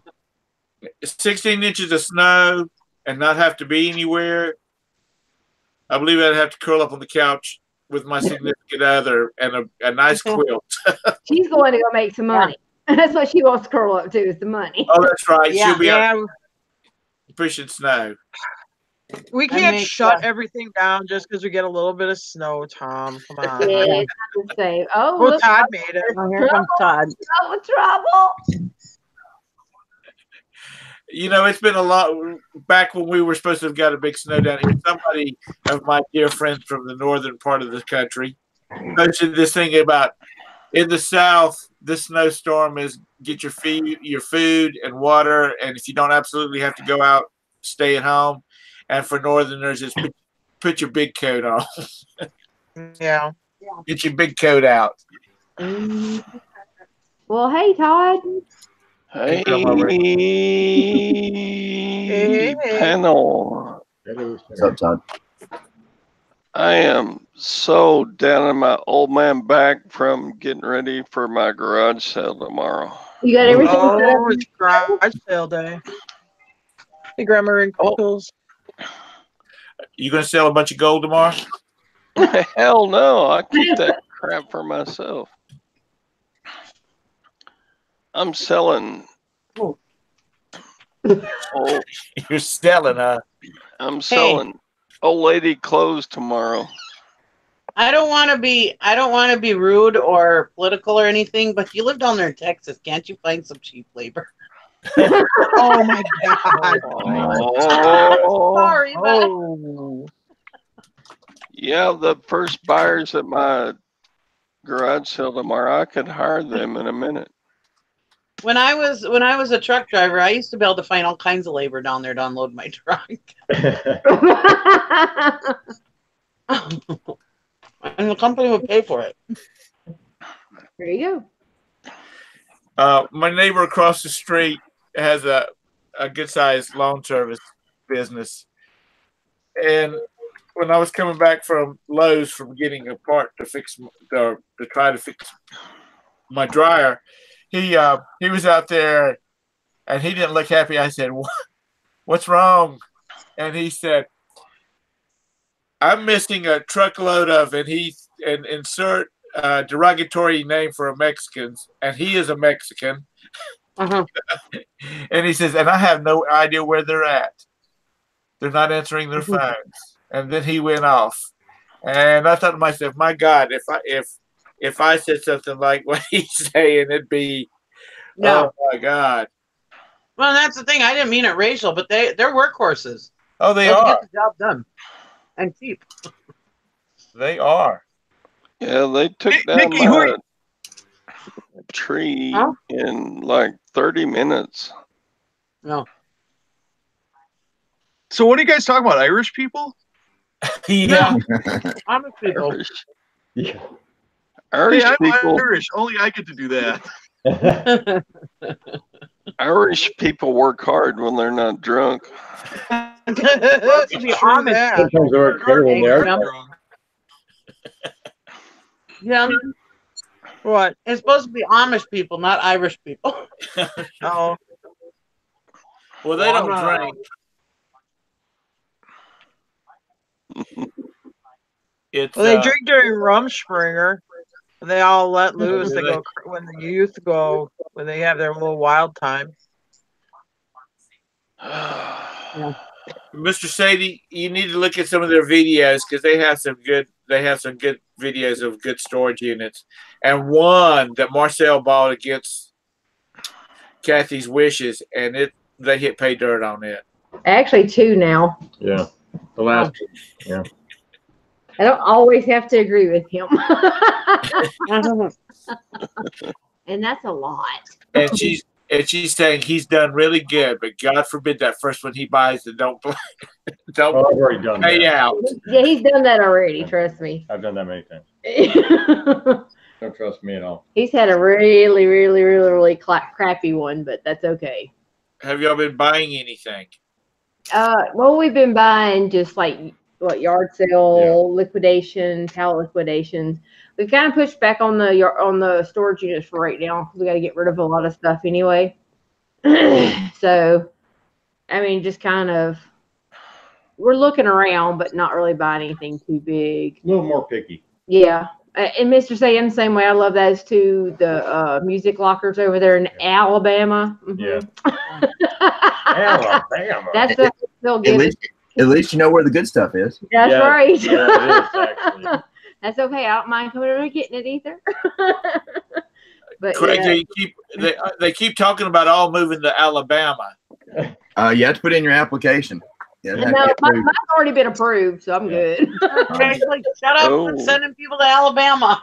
That's right. It seems like y'all are the ones that have all the good stuff down there, so they're all wanting to move to Alabama. Uh-oh. Yeah. Yeah, All starts you screaming, "Roll Tide!" no, I'm good with that one. I'm All okay. right. Well, you're already down there. Yeah, we hear enough of Roll Tide and all the other Baby Shark and whatever other stuff they want to scream. So. You'll hear some cowbells over here every now and then. Really? Yep. More so than I thought you would. I mean, it's pretty over there. We enjoy coming over there because we find some really good storage lockers over there. They're in Nashville, up in the Nashville area. Here, we find it's a hit and miss. But no, we haven't really been buying a whole lot. We're pulling back and trying to reorganize and refocus and. It's slow, so. Yeah. Well, you had a kind of a shock there when you found out that you were going to have to move and trying to get rid of all of that kind of stuff. And Then Yeah. all that changed, so you can kind of like get back into your groove now. Yeah. Yeah, try to get everything redone. Like I said, just start all over again and try to get, refocused on everything. But still doing the yard sales. We'll still be doing those and having our own too, making that extra money. Todd, are you going to have a camera out recording your yard sale? No. He's hanging. I mean, I'm all by myself on this yard sale tomorrow. In fact, I don't know how I'm going to get all these packages shipped tomorrow because I'm by myself. And so I need somebody to take my garage sale for like 10 minutes so I can go to the post office and get my shipping done. So I don't know what I'm going to do. Wait a minute, tomorrow's Friday. Yeah. I was thinking tomorrow was Saturday. You talking about yard sales because we don't have yard sales on Fridays around here. Yeah, we actually had several start today. I actually went out and did some garage selling today. Our county is having a once a year garage sale, and it's supposed to be Friday and Saturday, but several started early. Huh. So actually, did you find some good stuff? I found one item. What did I do with that sucker? It may still be in my truck. Oh. Anyway, yeah. The next 2 days are going to be. Actually, I had a buyer drive by today, and while I was trying to get some stuff out, they bought $10 worth of crap from me. Thanks. Well, good. Gwen going to help you on Saturday? Hell no. She's got school competitions this weekend, so she's tied up with her students doing her thing. So no, it's just me and the dogs and customers. Put the dogs to work. They just lay around. Yeah, these dogs. You ought to see the rest of his assistants he has on his desk during the morning show. They're just lazy. You talking about the one that sits there and goes, strap a little dolly. You got to strap a little dolly to Jenny and have her bring your stuff up for you. Yeah. Fixing to strap these dogs with like travois backpack carriers or whatever you call them. Oh, I got so many old lady clothes. I got 5 big 50-gallon trash bags full of old lady clothes. I'm going to put out there and just say, have at it, women, $1 a piece. I know, Val. He's still up at this time of the night. I don't know what's going on. I know it stinks. Now I'm still gonna put out my yard sale signs all over town. They're in the back of my pickup. You did make some whack yard sale signs, though. Yeah, those are whacked out. G sale. It's like homeboy sale right up in here. At the P. He did. That's what he put. Did you see that, Kathy? He put G sale. It's like his address, but it's part of his. It's like P, so it's like G sale at the P, homeboy. No, see, that's what you need to use for your Facebook advertising. Put that your sign up and make that your first sign and plaster it all over Facebook. You'll get a bunch of people. That's what I do. Oh my God. So I looked on the countywide garage sale web thingy, Facebook thingy, and there's like 150 garage sales in our county this weekend.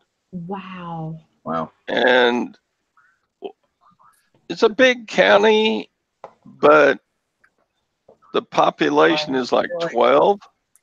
So Did you find somebody to work it so you can shop it? Yeah, really? I did not. I mean,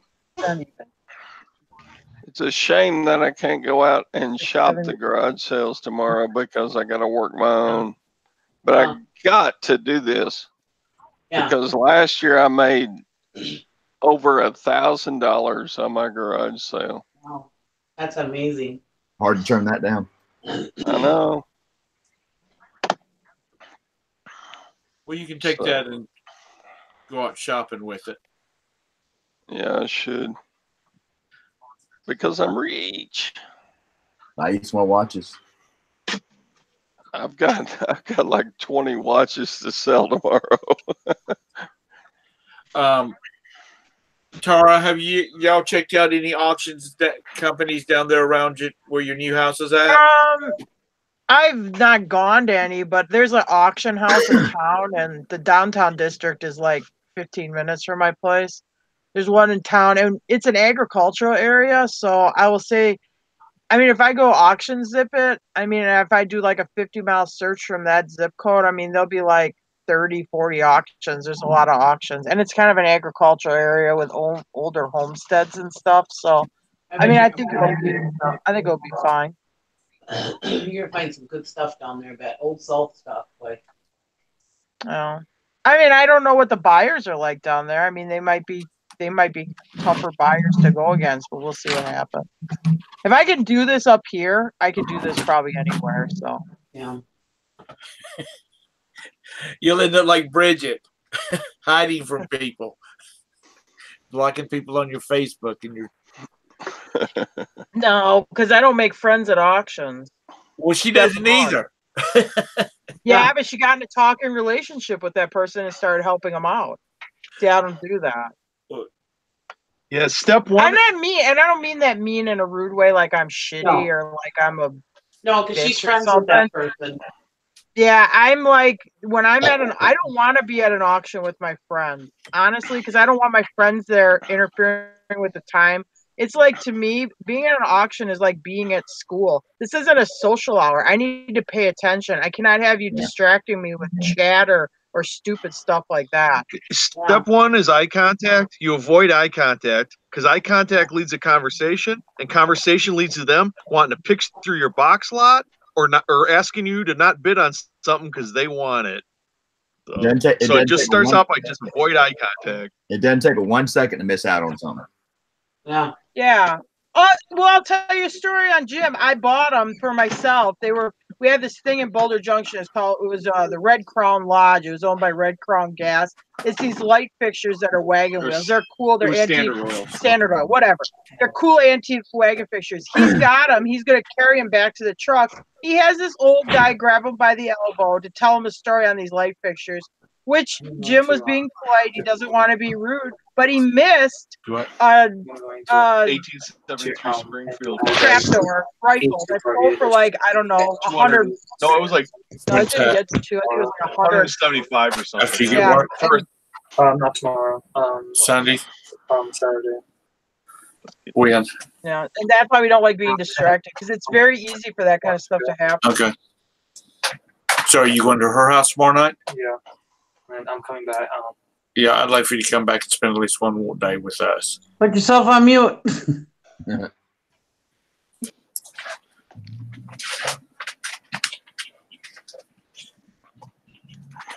Shoot. Sorry. No, that's fine. Sorry, I was having to take care of some business here. That's I didn't want you guys to say something you didn't want online. Yeah, well, I had it muted. I had it muted.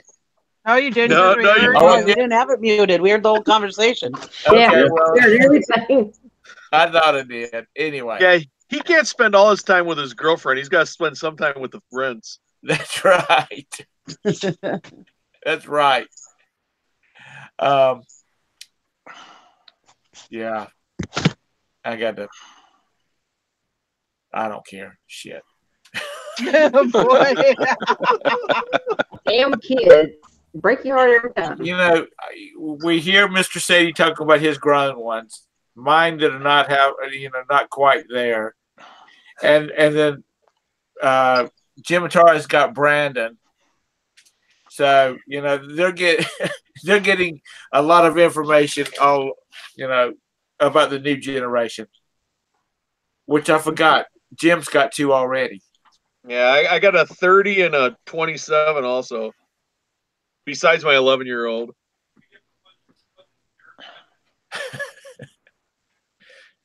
Yeah, Lord. I've had a kid under the age of 18 in my house since 1989. Contiguous. You should be a pro at it by now, then. I'm working on it. I've said it before. These friends of mine that have started families over again that are my age, not your age, which is quite a few years in their difference. And they've got like a 5-year-old and they're 62 years old. Ain't no way, baby. Which I say that. Which one of them I've told you about that. His wife won a trip to from her work. They went to the Bahamas. Actually, they went to Dominican Republic to Punta Cana or something like that. Anyway, Punta Cana. Yeah, it's you talking about roots or what? What kind of resort that is? Hey, I know that girl. I don't want to go to a Punta Cana resort. It might get beat. Okay, what is it? Poor Tom. I went because it just so happens I got this out of a storage bin, believe it or not. Is it Punta? Oh. What is that? It's a resort, very expensive resort in the Dominican Republic. Oh. Anyway. Punta Cana or Canta. 9 months later, they had a bouncing baby girl, and his other kids are in their 30s. Oh boy! What's going on with Punta Cana? He's got this towel from this resort. It's not a towel; it's a wrap. It's like Cana. Is this a song? Is it when the swallows return to Punta Cana? No, that's Capistrano. Oh yeah, that sounds Capistrano. What is it, lady? You fashion people in here. What are these things called? You put them on like you got your bathing suit on and you wrap around it. Oh, sarong. I think it's a cover up. Yeah. Well, that's what it is. I got it out of a $10 storage bin. That's funny. I'll be glad when people start running out of money. Because my $10 storage bins are going for $100 right now. Well, it's tax season. Everybody's getting their money back. Tax season. Yeah, we get that at the auctions too. People are bidding stupid right now because they have all kinds of money. Yeah, people bid stupid around here all the time. Yeah, they don't care if they have money or not. They still do it. I think they watch the TV show and then they think, "Oh yeah, it's easy. Yeah. You get rich and don't even really have to work." Yeah. Yeah. We have a lot of resellers here just in Mississippi. I know just in Olive Branch, we have at least 8 nearby us that go, I literally live within a few blocks of us. So yeah, we have and then South Haven, and we have a lot of people that surround us. Yeah, that seems like that's what they do around here is resell because it's hard to find a job in this area. And it's hard. So that's what they do, and unfortunately we have that competition, so we're fighting for storage lockers, and they're not willing to drive the 3 hours plus like we are, in a day and come back, but to get the good lockers for less. It's a sacrifice you have to make, and it's part of the business, and we add it into all the totals. But, and that's where we sit as far as sourcing and trying to find stuff. So, well, I think I mentioned it, and it's happened again. I've gotten text messages from Storage Treasure saying the winner of the auction has elected not to pick up their merchandise or whatever you want to call it, and would I like it at my highest bid? And that's all fine and dandy, but if they're going, they need to back it, because usually it's me and this other person. They need to go back to my lowest bid or my highest bid before they started bidding. Right. Because it would have not gone past that price if they had not bid. Right. I hate those soft closes on auctions. That drives me crazy. Yeah. Whatever it's called. Bids in the last yeah, but it's so much fun. Yeah. It gets the heart rate going. Yeah. Is that when it's like we had 3 minutes after a bid place? Mine Yeah, is it lasts tickets. I had some jackass do that to me a couple of times. I mean, I understand why they do it, but it's frustrating. Yeah. Because you always That's one wonder thing if I there's hate somebody about behind the online. scenes just bidding me up. Yeah.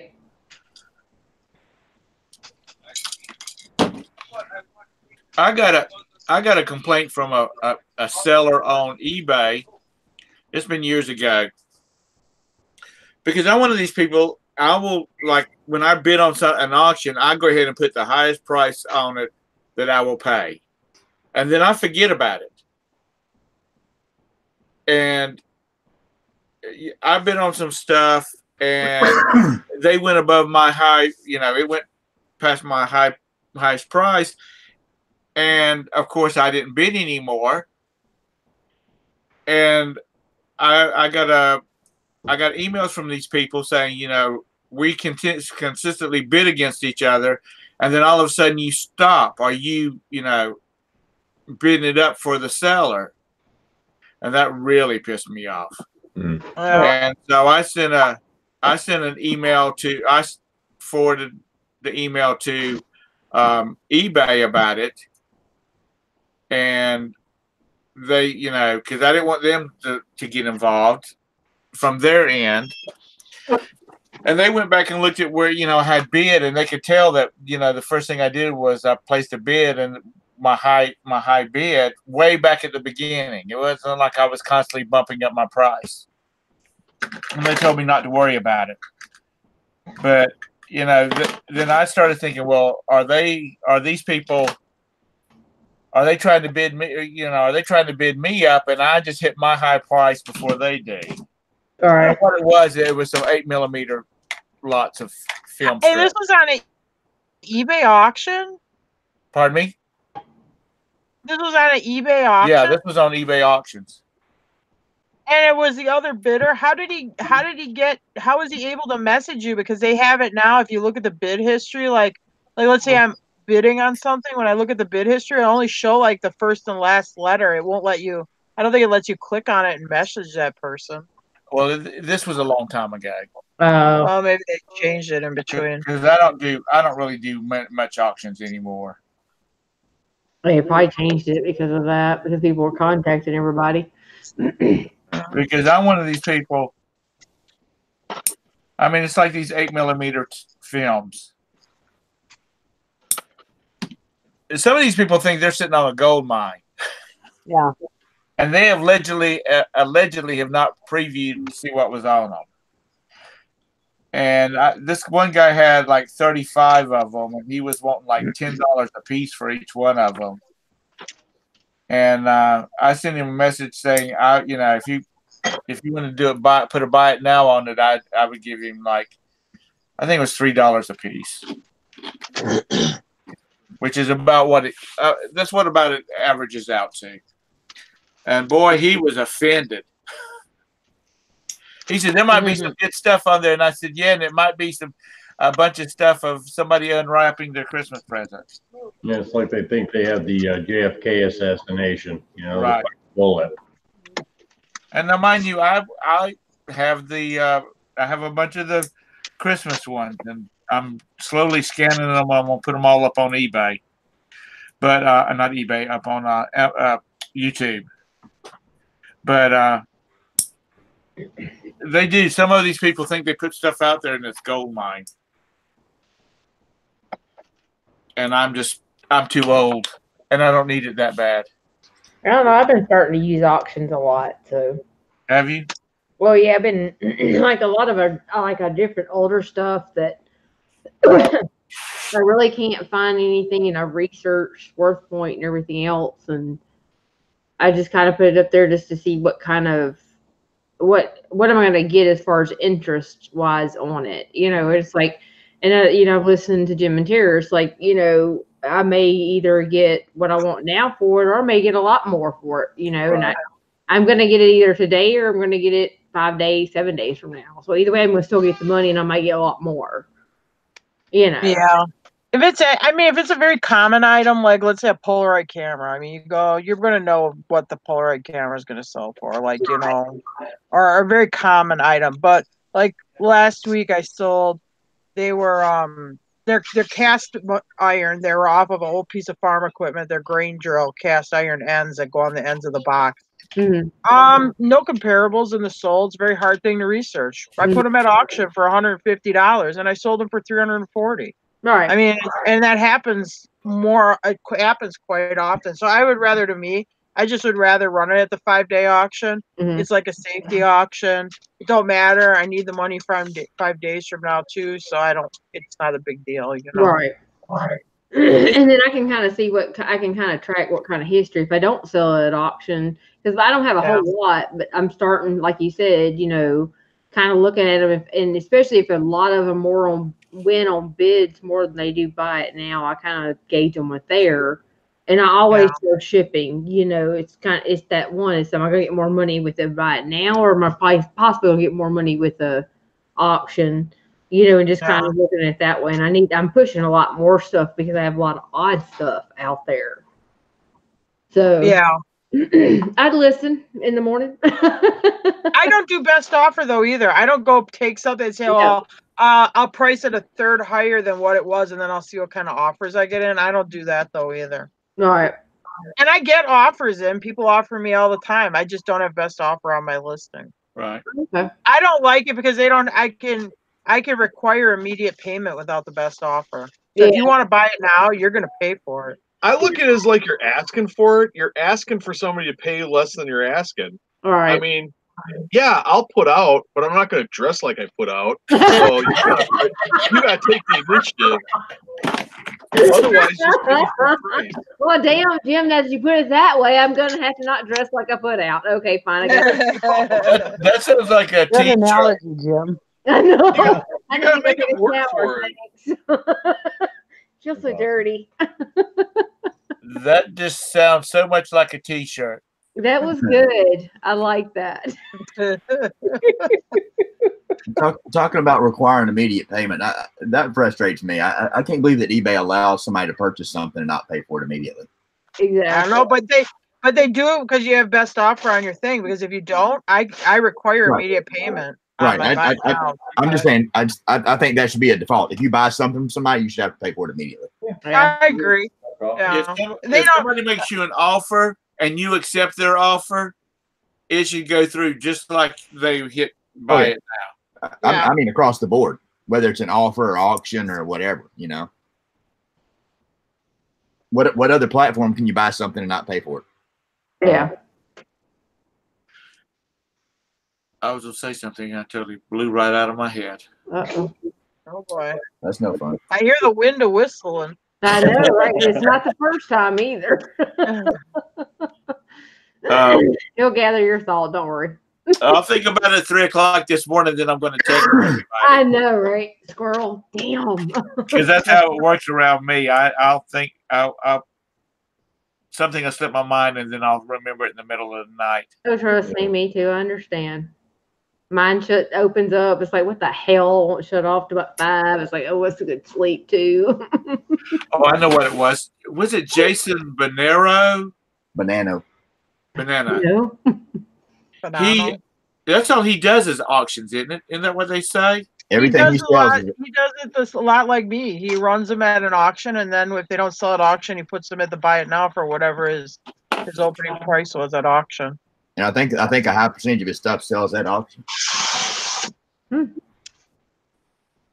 Because I mean, you know, I've heard people talking about that he'll have 500 auctions end in one day, or actually more than that, I think.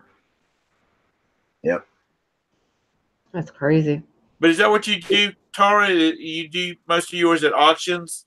I do quite a few. It depends on what the item. And like I said, if it's like a extremely very common, like let's say it's something I bought at Walmart clearance, I'm not going to put that at auction. Right. I'm going to figure out what that price is and just put it at buy it now.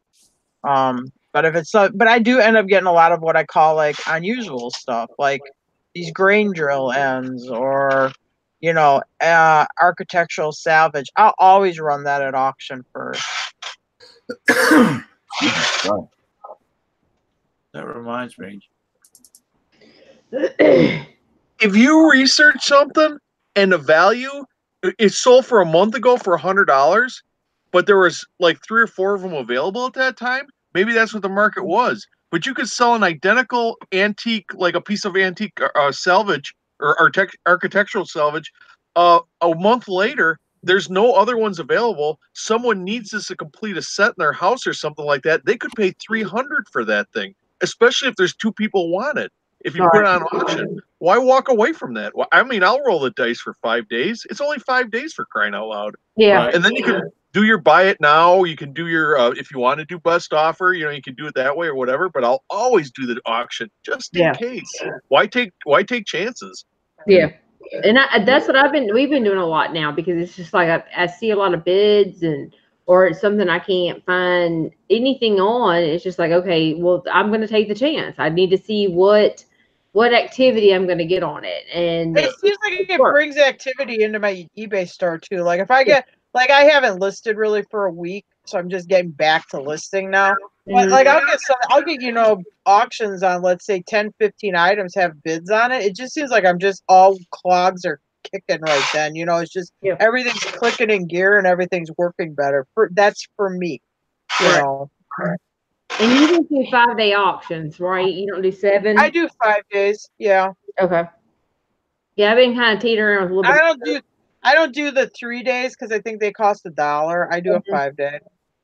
Yeah, the $3 days are $1. But I've been kind of teetering with both, but I can see that. Yeah, I used to do 7 and then I kind of switched over to 5 for no particular reason and I just stayed there. Well, just I do 7. 5 days if it's hot. Yeah. Yeah. Yeah. I do 7 just because that's the norm. What, Nikki? I do 7 just because that's the norm. Yeah. I kind of did a little bit of both, just to kind of see, and you know, and I've gotten a good little bit of results with it because I don't have. I just think like the 5 day. I mean, I don't know. It's just I figure why let it hang out there at 7. I mean, if they're going to bid on it, they're going to bid on it. If there's going to be competition on it, there'll be competition on it. Well, I think what I'm going to do is we have a lot of stuff that's like older that we've had for, you know, more than 6 months, definitely more than a freaking year. I think I'm going to throw those on auction, just kind of see how I can do with those, just to kind of push them out.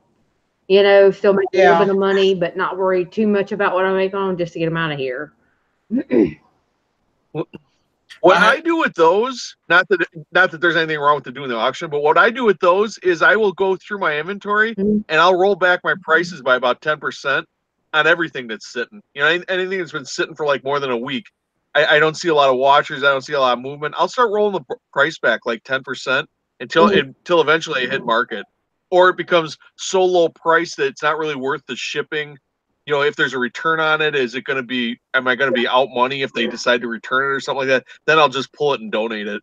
Yeah. But that's because the problem with the only thing with the auction is that what scares me with those auctions can be bad. Like people still run these 99-cent auctions. I ain't not that gutsy, because you do have dead weeks on eBay. There might just not be any freaking bidders out there, and you may wind up really eating it on this 99-cent item. By the time you pay the shipping, you got to pay 10% on that shipping to eBay. It may eat up all your profit right there. Oh, yeah. So that's why if I'm trying to liquidate, I don't usually go to auctions. I usually go to me just reducing the price I might buy it now. Oh, I've used auctions to item will liquidate always be a before. new item.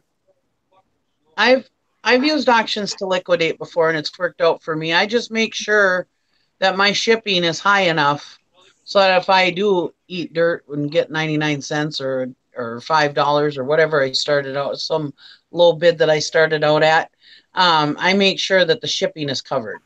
Yeah, for sure. You know, but I've done all right on those because I mean I figure because even like my rummage sale, you know, my rummage sale is also a way of trying to get something out of that stuff before I donate it, you know. And I figure if I get whatever I get out of it is better than nothing, you know. And then if it doesn't go through my rummage sale, then I just get rid of it. But yeah, because I normally do have rummage sales anyways. I'm not doing it just because it's inventory that doesn't sell. I do it anyways because of all the excess I have from auctions.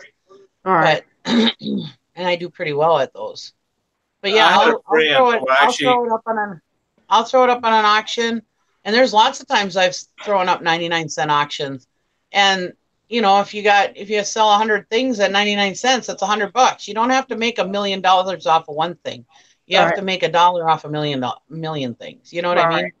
So Well, Todd will disagree with you on that. Well, he's not here right now, so you can't. Oh, do I want to sell everything for $1? No, I don't. You know, or 50 cents or whatever. No, I don't. But I'm just saying sometimes I run them through auctions just to see if they got one more chance, you know. Okay, what Summer said, did you read about the new charge? If you have too many INADs, a lot of sellers will be leaving. So they're going to charge you more, like a penalty, or charge you more if you have too many items. Yeah, not you as have higher described. final value fees.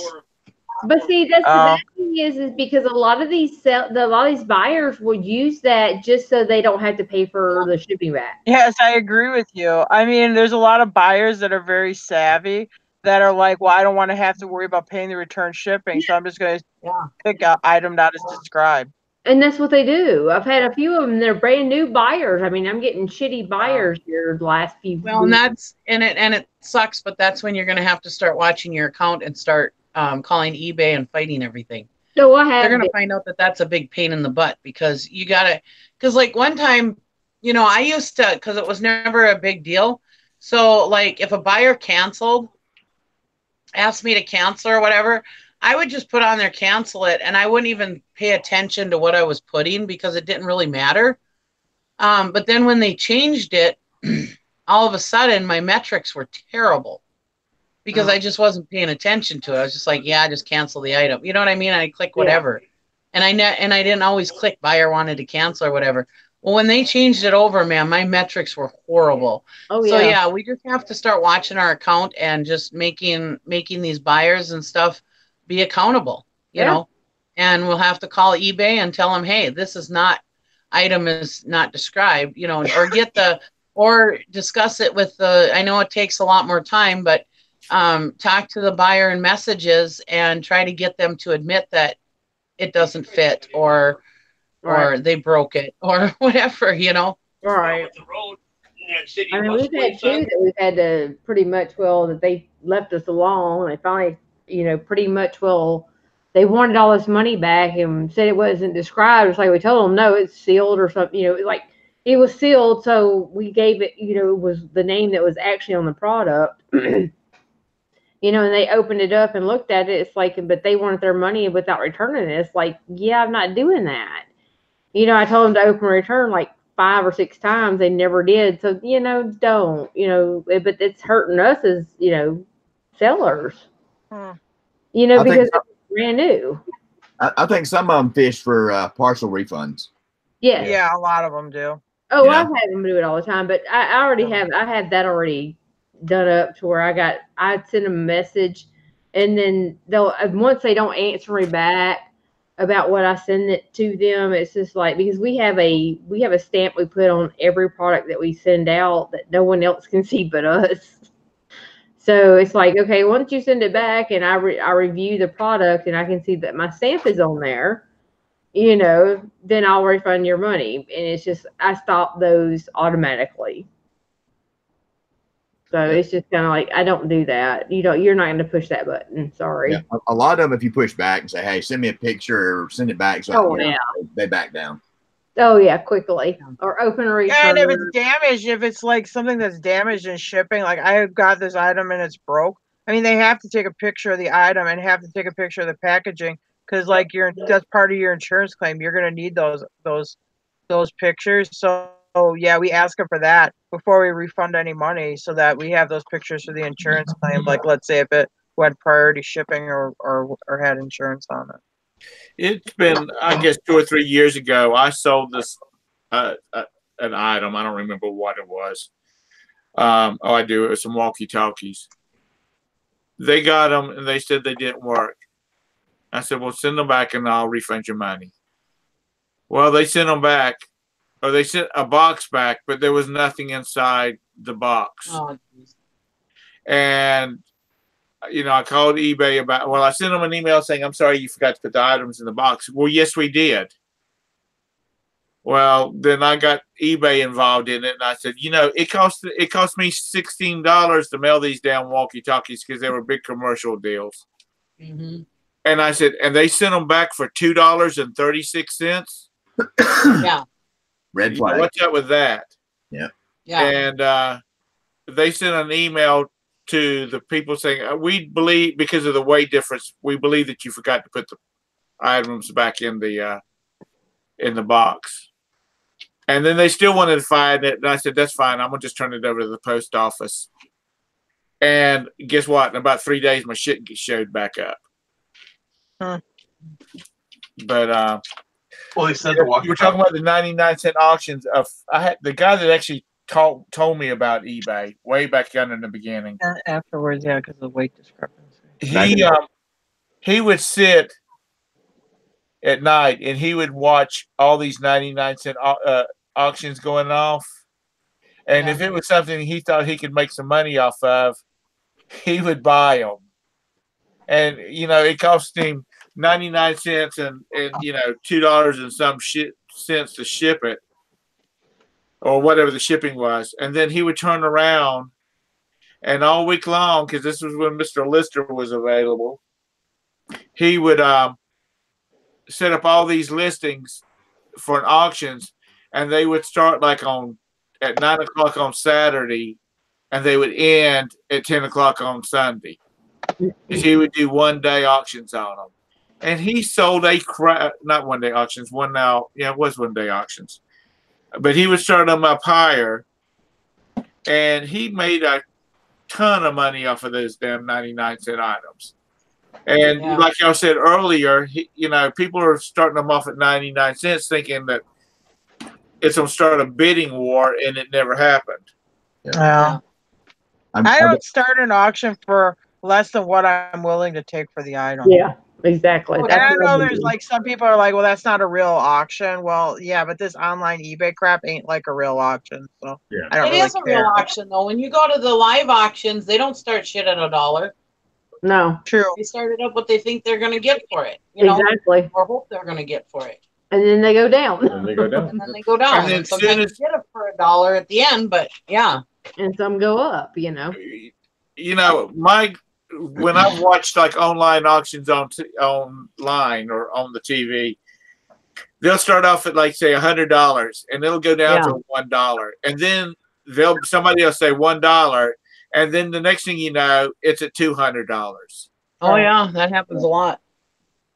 And I understand. You'll hear him all of a sudden when he got up to where they were. He's like, "No, this is where we were supposed to start." Yeah. Oh, damn shame, but you luck. I went to an auction down in Georgia, and actually, it was the auction that was on. There was a TV show about it. Were you talking about that Gallery 65 or? Yeah. With that guy and they had a big auction gallery like in Atlanta area. They used to do a TV show about it. Right. I went down there with a friend and his wife because they were wanting to. they were supposed to have a bunch of Oriental rugs, and they were wanting some for their house. And so I went down there with them. And, you know, they had a lot of expensive, I mean, stuff would go for. I saw you there on their show. Yeah, it's a cool auction house, but it's definitely not a reseller's auction house. Right. It's a final user's auction house. Right. Yeah. I mean, stuff costs $4,000 and $5,000. Yeah. And there is none of this stuff going down. You know, they would show some on TV, but the one we were at, there was none of this stuff starting at $500 and going down to $1. Yeah. Because there was some serious bidders. Because like the friends of mine, they bought 4 rugs. They bought 4 Oriental rugs, and they paid like $5,000 a piece for them. Well, there wasn't junk there either. No, there wasn't. And they started out the bid at $1,000, and my friend's wife held up her hand. She was there to buy what she was on buy, and she wasn't playing around. And that's the way most of those people were down there. There was none of this 205, 206, 207 shit. No. It was $200, $250, or $200, $300. Well, when you get even at my auctions, when you get up in like let's say $100 bid, it's gonna go from 100 to 125 to 150 to 100. You're not gonna do 101, 102. You're gonna go in $25 increments then.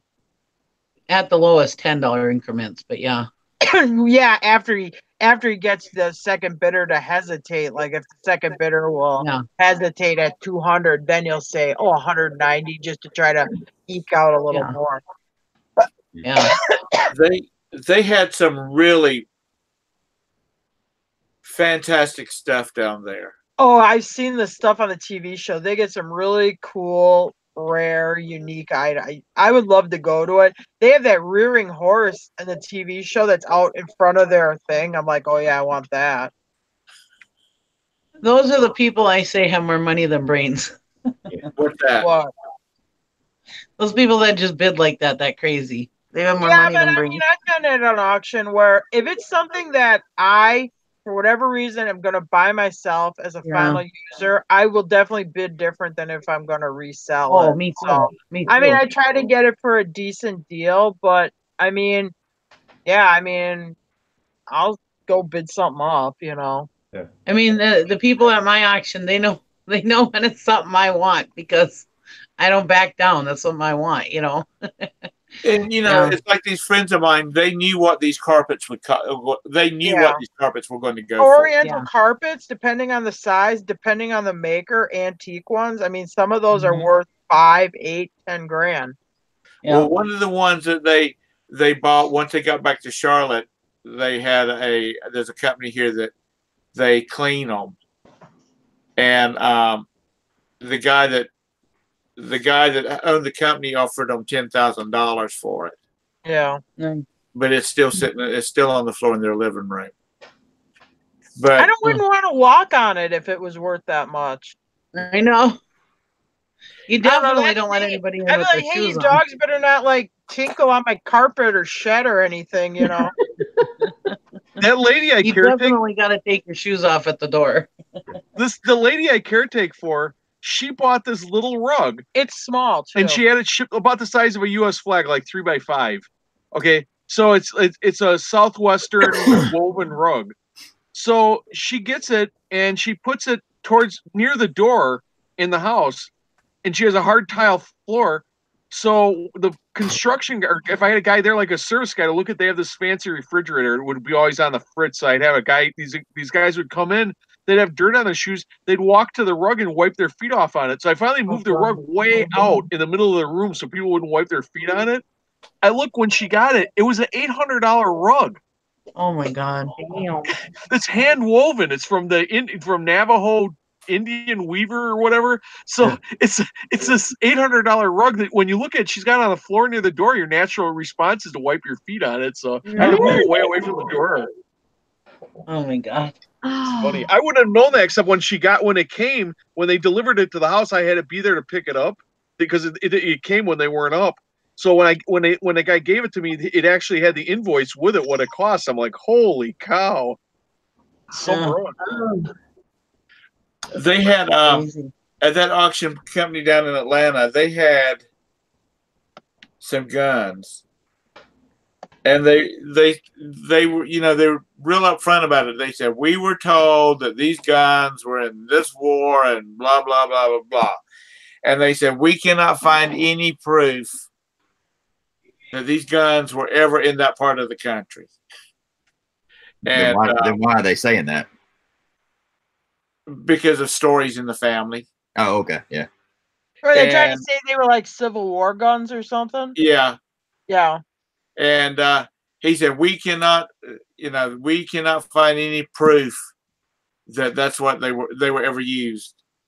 And they still went out of this world because they were true guns from that era, but they really wasn't anything fancy special about them. But those collectors were going crazy over those things because one guy was a Civil War collector, so he wanted them, and another guy was just like he collected firearms, so he wanted them. I mean, which those people. I mean, something like that with that age. I mean, because those people that are into those guns are gonna know. It doesn't matter really. I don't think if the gun was necessary. I guess it could add some value if it was in a certain big battle or whatever. But the person that collects that gun knows that this brand gun, this model gun, there's a good chance it was supplied to this side, the Union side, or the Confederate side, and they have a lot of history on it already. They're trying to complete a collection. But they have a catalog. Those people they used to send out a catalog. I think it's online now. But they used to send out a catalog so you could get through and, like children at a Christmas, when they got the Sears wish book, sit down and circle everything they wanted.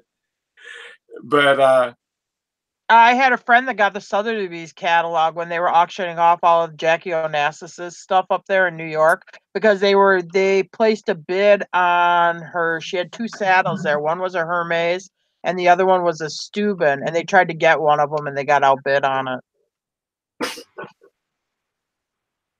It's down in Charleston. They have some pretty high-end art auctions down there. To me, they're high-end. You know, $50,000 and up. Yeah. And they're not anybody famous. They're just beautiful paintings from 150 years ago of plantations and swamps and things like that. I have a painting I bought. It's on hardboard. It's old. It's 1800s. It's supposed 1861. It's supposed to be of this Irish guy. It's one of these big portrait paintings, and it's big. Oh, I'm sorry. I thought you meant the God Save the Confederacy. No, the one you. So I'm like, Jim, just go hang that in the house in Kentucky, but he won't hang it in the house because he says it's too spooky looking for him. The dude in the painting looks like that guy from that movie. Is it called The Patriot? With the Mel Gibson. Yeah, the Australian. Yeah, Mel Gibson. Yeah, the guy who killed his son. The guy, the bad English guy who kills Mel Gibson's son in that movie, The Patriot. He looks just like that guy. He's got a real smarmy, like little smirk on his face, and I'm like, and he just got this spooky look. I'm like, and it's got this spooky old frame that's like 6 inches deep. With this plaster overlay. Yeah, it's all filigree on the thing. It looks like something out of a haunted house. I'm like, hanging this thing up on the wall as I'm walking up to the bedroom. She wants me to hang up in the stairwell, going up to the bedroom. I'm like, this creepy English guy staring at me. He's Irish, I think, or Irish, or whatever he is. He looks like Mel Gibson. Mel Gibson was actually born in New York. Well, whatever. Mel Gibson's not from Australia. Well, he's lived there all his life. Oh. But I was listening, they were talking about it on the radio station not too long ago that he was actually born in New York. I think his father or his mother was Australian. But, a friend of mine down in Charleston's got a painting, I guess they still have it, down in their foyer. And it's a guy standing on a staircase that looks similar to the staircase in their home. Oh, that's cool. But the way the shadow is, it's like you can only see half of him. It's done very well, but that's you talk about creeping you out. Turn the corner, and see that sucker standing in front. This thing's big. This painting I got, I mean, it's got to be shit 3.5 feet long and what 2.5 feet wide. It's a big, heavy painting. Oh no. This one is about 7 feet tall and about 4 feet wide. This thing, it looks like it's like you're talking about like a painting. They look like things from like remember the Night Gallery show at Rod Serling? Right. You know, that kind of stuff. And when I was a kid, I used to watch the Night Gallery and it scared the crap out of me. Well, now you know, Tara. If you want to hide something from him, just take that painting and stick it in front of the doorway. Oh, Mr. Sadie wants you to look at a boat for me and tell me what you think it's worth. What? Mr. Sadie. Well, you have to send it to Jim on Facebook. If you look up Dex Carey, if you're on Facebook, just send it to him. Yeah.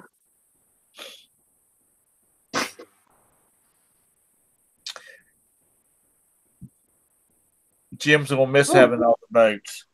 I just found out I don't have to plow till tomorrow. Oh, there you go. Yeah, I get to do daytime. Well, they have boats.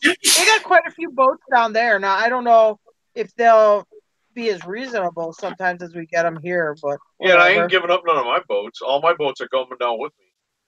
Oh, they are? Mm-hmm. Yeah. I was getting ready to start selling them. No. You already got 2 down there. Well, are they any left? I want to sell those aluminum boats, though. Ooh, bless you.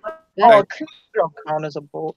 When did they start selling off the boats up where y'all live now? You talk about they sell them, Oh, like us, if we're selling boats, I mean, I have some aluminum boats. I would, after this snow melts, I'm probably going to try to get them listed on my local Facebook selling site like next week. Because fishing season opens the first Saturday of May. Yeah. And there's still ice on the lakes, but I usually still I start to try putting them on in April, May, because once you get to July 4th here, this boat selling season is done. If you're going to sell a whole boat. Yeah, because people start selling them in the fall. No, you can't give them away. I won't sell them in the fall. Nobody wants to store them. No. I'm talking about people that are selling them and you're buying them. Oh, well, we usually, if we end up with if we buy boats, we buy them at auction usually. And they have this thing up here called the Youth Days auction where they get people donate their boats. We'll buy them off Facebook too. Facebook or Craigslist. Yeah. I bought them off Craigslist, Facebook auctions, and this Youth Days auction. Because you'll get in the fall, if they got to pay to have them shrink wrapped and stored, sometimes they just don't want to pay for that. And then you'll get a lot better deal in the fall. I usually don't get good deals on boats here. They usually go to the moon here. Yeah. Dang. I bought them off eBay and resold them. The Sea Sprite. Yeah, where do we buy that? Right in Nikki's in Ashland. No, not that one. The one we sold that ended up in New York. That was about a half hour north of me. I bought it off eBay. It was one of these Boat Angel auctions that they usually have a fee they charge, let's say a $250 fee on top of what it sells for. But if it doesn't sell right away, they do a reduced fee, and then sometimes they'll do it for no fee. Well, this is one that slipped through the cracks and ended up being a no fee one. I bought it for $69. We bought it for $69 off eBay. We brought it home because it had a 50 horse Mercury on it. So I knew what it was worth in parts. It had a rack and pinion steering on it. You have the controls, the lower unit, la. Well, we get it and we're like, dang it, it's dirty, but actually it's a pretty decent looking boat. We cleaned it up. We used it one summer. We didn't have a boat. And then we sold it the following year and we got $700 for it. And some guy paid $1,000 to have some guy deliver it to New York for him. It went to Long Island. Oh. I bought one up in Ashland, which I'm going to sell. I paid $100 for it. Another one of these Boat Angel ones. But I'm like, geez, Jim, it's got 125 horse Johnson outboard on it. I knew what it was worth in parts, so I paid $100 for it. Actually, it's a really, really nice boat. If I didn't have the rinker, I would keep it, but I'll probably end up selling that one as an up and running boat. I used to be able to buy boats from druggies all the time, where they buy it during their tax season, and then when they run out of tax money, they'd sell their boat. And I used to be able to get them pretty cheap. But I mean, if it's got a good, I'll buy them for parts. I mean, you need a way to dispose of the hull. But I mean, even if it's one where the hull is just trash, it just looks like a stack. It's dirty. It's rotten. I don't care if the engine is complete and it has the controls and the hardware on it and stuff. I'll still buy it because a lot of people will look at it like, oh, it's an icky old boat. But I mean, shoot, if it's got a 50 horse or more, bigger size engine, I know the lower unit's at least worth 180 to 250 bucks for just on bolting the lower unit off of it. Plus the controls, if it's like a steering wheel, console steering wheel, the controls are $100. If it has a I think it's called like rack and pinion steering, where it doesn't not the cable one, the one where it has the cable. Yeah, the arm, that's $100. And then plus you have like your fuel rail, your carbs, that kind of stuff, and the engine block. We take the parts off the engine block, but we never sell the engine block. The engine block goes to junk. They don't do enough. Yeah, they just don't do enough. And you got to check the compression and everything else. Yeah. Why not? We just, for what they get, it ain't even worth it. We just scrap it. Gauges, like if it's a 60s boat and it has decent dash gauges or good, or decent, cool looking chrome, lights or horns on it, we take all that stuff off. If I buy an outboard at an auction, I'll walk past people that go, oh, that thing's seized, when you're walking it back to your chairs. It's like, yeah, I know. I don't care. I'm going to throw away the power head anyway. Yeah. I'm taking off everything around it. I don't really – if the engine's seized, I love it because I know it'll go cheap. So many people don't look at something and think of parting something out, Yeah. Usually more money than selling it one piece. Yep. Mr. Sadie posted a link to that boat, Jim, in the chat. The side chat. That's a pretty nice little boat. $4,000 for a 1979. Well, it's got the big high tower Mercury on it. Yeah, it's a really nice shape. Yeah, it says it's got new tires and paint on the trailer. The boat has a new tank, wiring, controls, and he's sure he's missed more. The only thing that I'd be concerned about that he hasn't mentioned is that steering cable on it. If it's not been replaced, it could start getting to be real stiff, real tight. Yeah, that and the transom. I mean, you should take your foot, go to the back of the boat, and with your foot put pressure on the base of that motor and see if that transom moves at all. Because a lot of times these fiberglass, they will, all fiberglass, if it's left outside at all. Although this one looks like it was garage. Yeah. But if they get moisture up underneath that fiberglass, they can get dry rot in that transom. Especially with a large motor like that, there's a lot of stress. You shouldn't get more than like maybe a quarter, half inch of movement. If you get more movement than that, that transom could be rotten. That would be the only thing. I mean, otherwise it looks like it looks like it should be worth that much. But as long as it does not have a bad transom on it. Yeah, because you start wiring it. If it's got new controls on it, them damn controls are expensive. Yeah. Oh, he said he garage kept it its whole life. It does. It looks it. I mean, the carpet looks real nice. The fiberglass looks nice and shiny. The gel coat on the fiberglass looks good. I doubt it has transom rot, but that would be on any boat. I'm going to actually that I'm worried about what the condition of the hull is. The transom is always a weak link. I mean, that 150 horse Mercury, that's probably like an $1,800, $2,000 motor. Because, like you said, Tom, those controls are expensive, but you can replace them by the piece. You can replace whatever the cables are. You can replace them. If the transom's shot, you got a big lawn ornament. I mean, the whole thing's junk. Yeah, because we had a 150 horsepower motor like that, and it would really jack the back of a damn boat up real fast. Yeah, there's some good YouTube videos on that when the motor comes off the back of the boat. How long is that boat? It didn't say, does it? Oh, he says he thinks he could get it for $3,000. Yeah, I mean, for $3,000, that's a good deal. That's a very fair price. Yeah, it's a fair price at $4,000 actually. 17 foot long. Yeah, in that kind of condition, yeah. I mean, she's a beauty. It's but yeah, when a 17-footer with a 150 on it, and it's a bass boat, that thing's been. All the bass boaters, fishermen that I know that's got a bass boat like that, they don't creep nowhere. They go wide ass open every place that they go. Because they're scared that damn lake's going to dry up before they can get down there. Well, it's a nice, if you're into fishing, I mean, it's a nice fishing rig. It's set up with a trolling motor up front. It looks like it possibly has a live well up there on that front deck. Yeah. I mean, you know, it's going to have like all the rod storage and everything. Maybe a live well in the back. I mean, it's nice. I mean, if you want to get picky, you might want to test when you go to look at it. You might want to test the trolling motor, because sometimes the armatures on the trolling motors are burnt out. You know, because that one's got some age on it.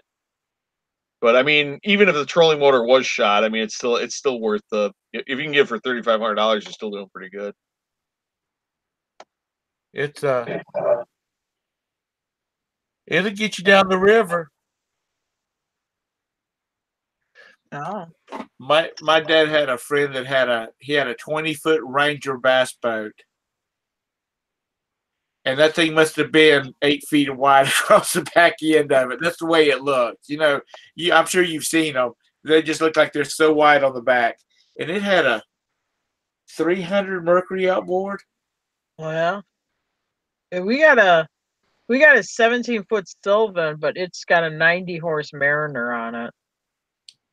But that's like he hit a log with that boat, running about 65. Ouch. And it twisted it. It split the transom from side to side. And so the motor actually like twisted the top part in. Oh. And he, you know, the bass fishermen, they're required to, if they're fishing in tournaments, they have to have the kill switch. And Yeah. when he jumped in front of the console because he thought that motor was coming in the boat with him. You know, it killed the engine in it. But he said he had never been so scared in his life because it looked like that boat motor was getting ready to come up into that boat with him. But that's the way he fished. He when he pulled the trolling motor up and fired that sucker up, it was wide open. Yeah. Yeah, Mr. Sadie, this is the season when they're really going to be snapping up those boats. And that's a very fair price. I'd go check it out at least.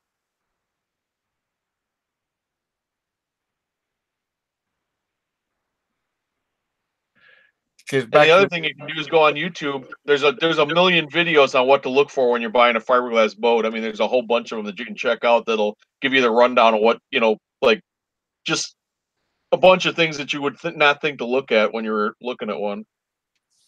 Because in my younger days before Roberta, I fished a lot. And I usually had the worst boat because if I found a good boat, I would polish it up and clean it up, and then I would sell it. or if I bought a bass boat one time for $100, which was a really good deal. It didn't have an engine on it because they had torn the transom out of it. But I sold the boat trailer because it was a. Well, the trailer was worth $100 for sure. That trailer was worth $450. It had rollers all the way up it. Well, an easy loader is what it was called. Yeah. Oh yeah. Those were real expensive trailers down here. Everybody wanted them. And then I sold off the seats, and the controls were still on it, and they worked.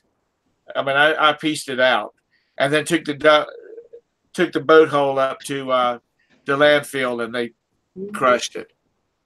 Oh yeah. And that was a lot of fun back in them days, doing stuff like that. There's a lot of money in parting things out like that. Mm-hmm. Yeah. For sure. And you'll find something, example, like a boat. It'll be something that was stored outside, hasn't run in the last 10 years. Boats get really ugly looking. If you have a way of disposing of the hull, yeah, there's a lot of parts off of them to pull off. Even like food processors and blenders, parting that out, you make a lot more money out of it too. Oh. And the great thing about that is if there's a problem with the part, okay, you gotta, you just tell them, okay, here's your refund, keep the part or whatever. If there's a problem with it, you're not worrying about taking a hit on a whole food processor that you got to pay the return postage on and stuff like that. I love that with parts. Oh, I know. Especially if you have $1 in the whole thing. Yeah. Who's that girl that we started partnering? Oh, Deb. Oh yeah, pinching pesos. Pinching pesos. When we first started watching videos, she was the one who I was talking about parting stuff out, and that got us on parting stuff out. Yeah.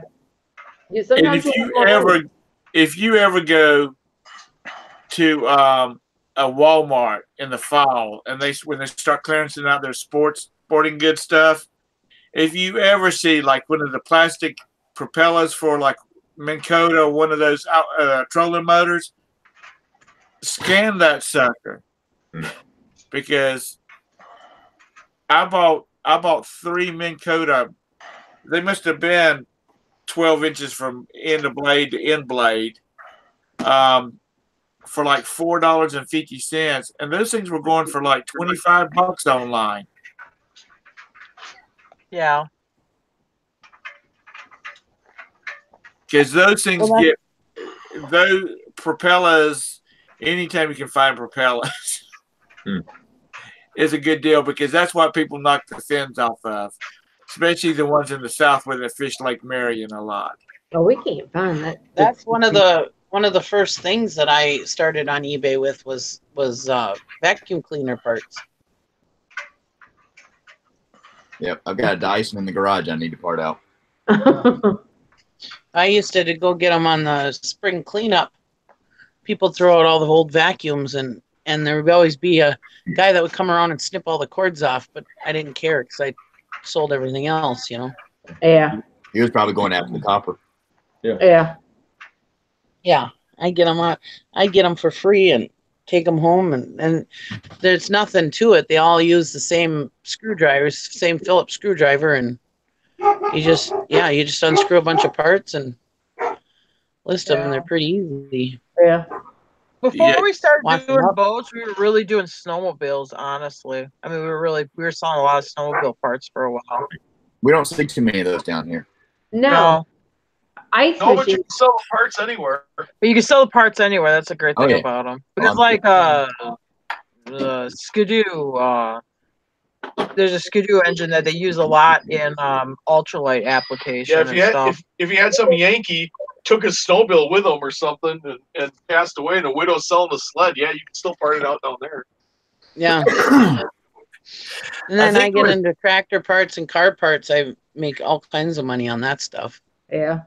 I think it was Chad that was talking about they went to a bunch of yard sales and they were finding snow blowers. Yeah. Todd was saying down in Texas, and everybody just stands around and don't bid on them. I think that's them. But I think Chad was one of them too. Was talking about all these older Northerners moving south, and they would bringing their snow blowers with them. Not much of a market for them down there. That's a good time to buy when there's not a market.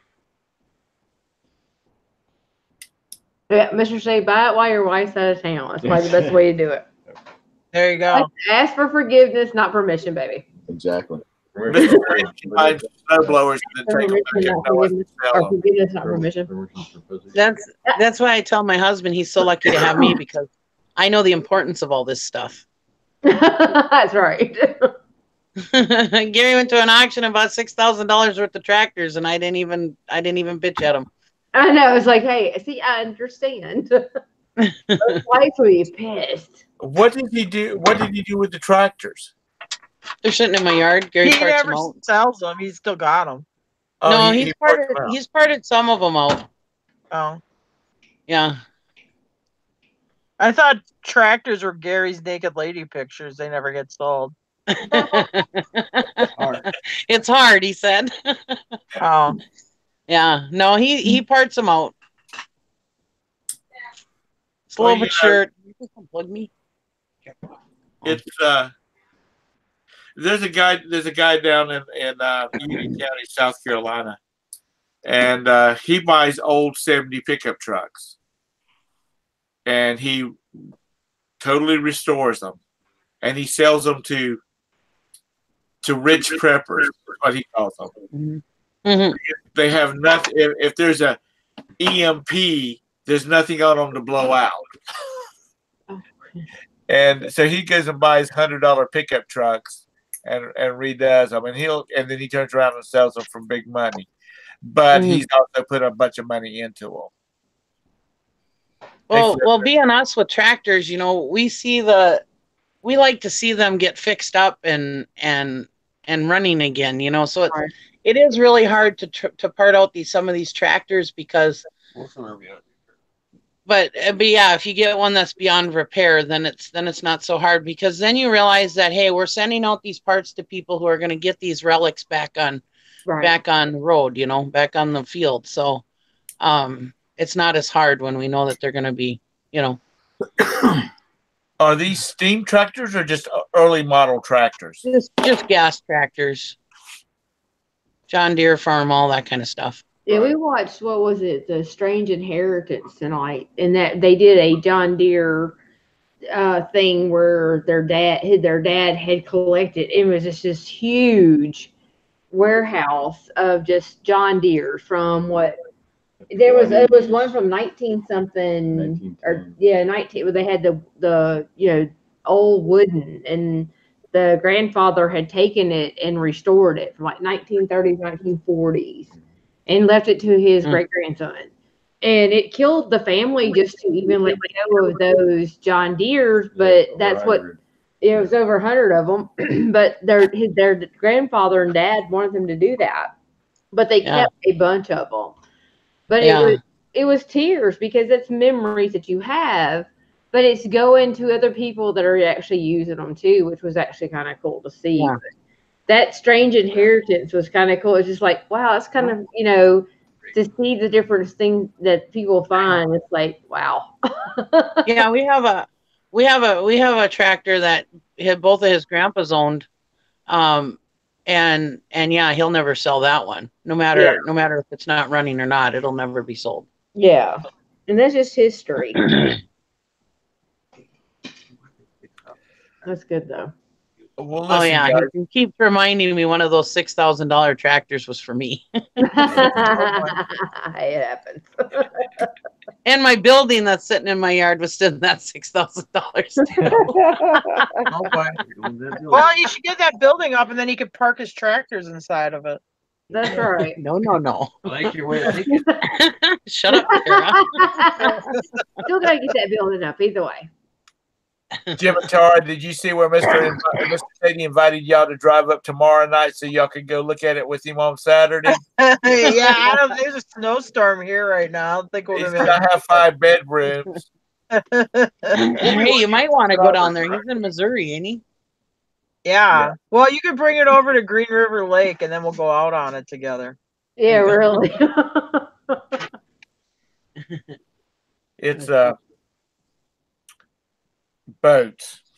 They're a lot of fun, but they're a lot of work. And if you don't take care of them, they will go to hell in a hurry. Yeah, they'll rot fast. Yeah. They can't sit outside. I think sometimes people think, well, they go in water, you know, but they can't sit outside. I mean, they'll go to hell in a handbasket quick if they're outside. Yeah. Yeah, that's the reason. For sure. And fiberglass rots floor, but it rots too. Yeah. There's several marinas in Charleston where people have 50-foot hatteresses and things like that, and larger. I live on one of those. There's guys that have businesses down there, and all they do is every day they work on a different one, where they go down there and they polish the chrome and they wipe down the surfaces. You know, I don't do that. They have to be taken care, you know, especially when you talk about multi-million-dollar boats. Yeah. You got to take care of them. And that's the reason, you know, you see on TV, the big yachts, people with big yachts, there's guys that's always wiping and cleaning and polishing, because that's That's so saltwater will corrode so fast. Hey Tom, can I rent yours? Ma'am? Can I rent yours? I don't. No, I don't have one of those. Oh, damn. That's not what I heard. And you got to rent the dock space for them. Yeah, I know, right? His family, they used to have a larger sailboat, but yeah, I mean, he said it was a lot of fun, but yeah, you gotta, get it in and out. You have to rent the dock, the slip port for the year and stuff. They used to keep it down in Oshkosh. I think it'd be kind of fun just to do for one, for a little while. I mean, I've always wanted to do it just to kind of see what. I think theirs was like a 26 or 28 foot, and then it had like the cabin where you could like stay in it and stuff. Well, then you can rent those now, like for the weekend or for like a week, like with those vacation rentals. That was it VRBO, and you can actually rent like boats that you can stay in for like the week and stuff and use. So which is actually kind of cool, but I'd like to do it.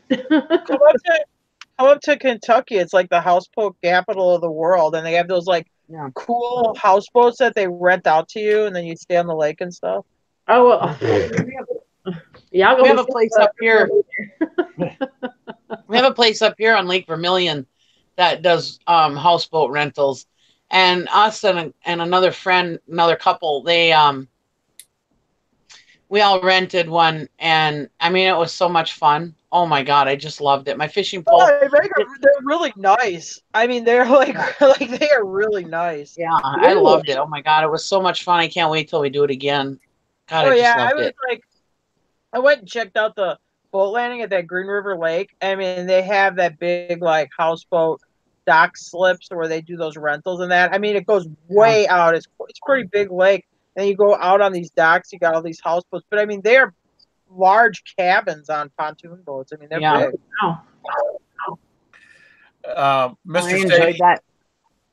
Mr. Sadie said his boss sold his boat last year, but he had a full captain on standby and paid a guy to keep it ready full time and cost a small fortune on a big boat. Yeah. And my husband did it. We did it for my birthday, and my fishing. He's like, I'm taking you fishing for your birthday all weekend. And yeah, my fishing pole didn't leave the water, boy. I caught so many fish. Oh God, it was so fun. And to get back to you, Kathy, if I had a big boat like that, you wouldn't be renting it. You would be. We would not be having conversations about going on a Carnival or one of the other cruise lines. We just be on it. We could have a Tom Carnival. I know, Tom Carnival. That's what we could do. That's what we could do for our fun thing is rent a huge houseboat. Oh, that would be so cool.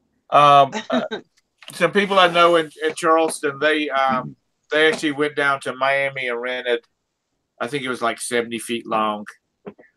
All the kids got together and rented it and they took a big family trip because his father was not expected to live a year longer. Anyway, they wanted to do something big for him, and they rented this boat, and it was like $100,000 for 10 days. But it had like. And did they like take it out in the ocean? Was it out in the ocean? It was an ocean-going motor yacht. Oh yeah, well they had like a captain for it or whatever. Yeah, they have a captain. I mean, if you're gonna go, I've never driven in the ocean on a boat, but I'm gonna say that if you're gonna drive a boat out in the ocean, you better know what the hell you're doing. Yeah. Exactly. You better know how to drive, damn it. Yeah, you better know. I mean, but that is like completely different, I would think, than driving a boat on a lake. You know what I mean? Out in the ocean. Because I want captain. I was Lake Superior. Lake Superior can get just as bad as an ocean. Yes, and I have to go drive a boat around Lake Superior. But anyway, I want to do that with a jet ski, like from Miami to the Bahamas. That looks as fun as hell, but I'd be scared to do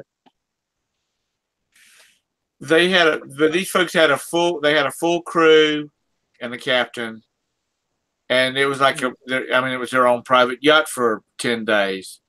Yeah. And they said that was the only way to cruise. I bet. I told them if I had $100,000 to spend on 10 days and take my family, or friends, I might do it. But but he said it was but they had crew that was they were constantly polishing chrome or cleaning glass the whole time. Yeah. But they had the wave runners and the fishing boat that they could put down in the water. And Yeah. I've got some pictures someplace. I'll have to find them. But they said it was an experience that they would probably never do again, and they only did it for their dad. And That sounds it held. amazing. There was 36 people in their party, and everybody had plenty of room. Yeah. But it was that's cruising. And they used to have Well, that like houseboat those that we rented, it was only on Lake Vermilion, which Lake Vermilion's a huge lake, and it's got its own weather. I mean, it's it's a pretty big lake. But anyways, it was so much fun, and we brought our fishing boat along with us too. That trailed along behind us, and yeah, it was so much fun. I wanted me and Gary keep talking about doing it again because it was just so much fun. But they're so expensive. You kind of got to do it with somebody else. But I was thinking something along that lines, like my dad and my nephews and stuff. I think we should all rent a houseboat sometime for a weekend and just go out and just enjoy it.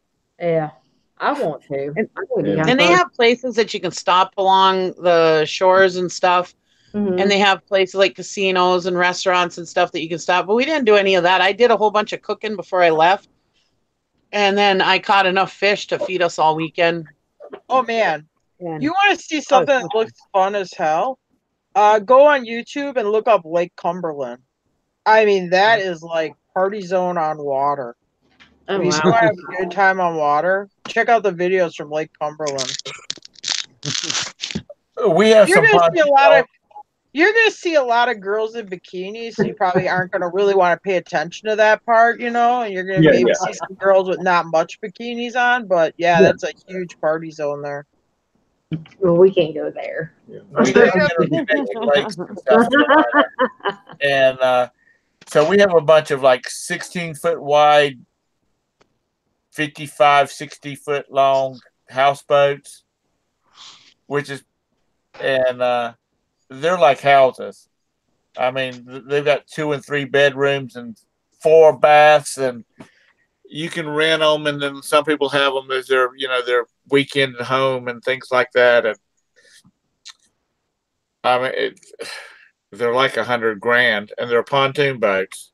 Yeah, but they're nice on the inside. I mean, they're very nice. Yeah. You don't go to Bass Pro Shop and buy one of those. No, 2 stories, all the amenities on the inside, water slide off the back.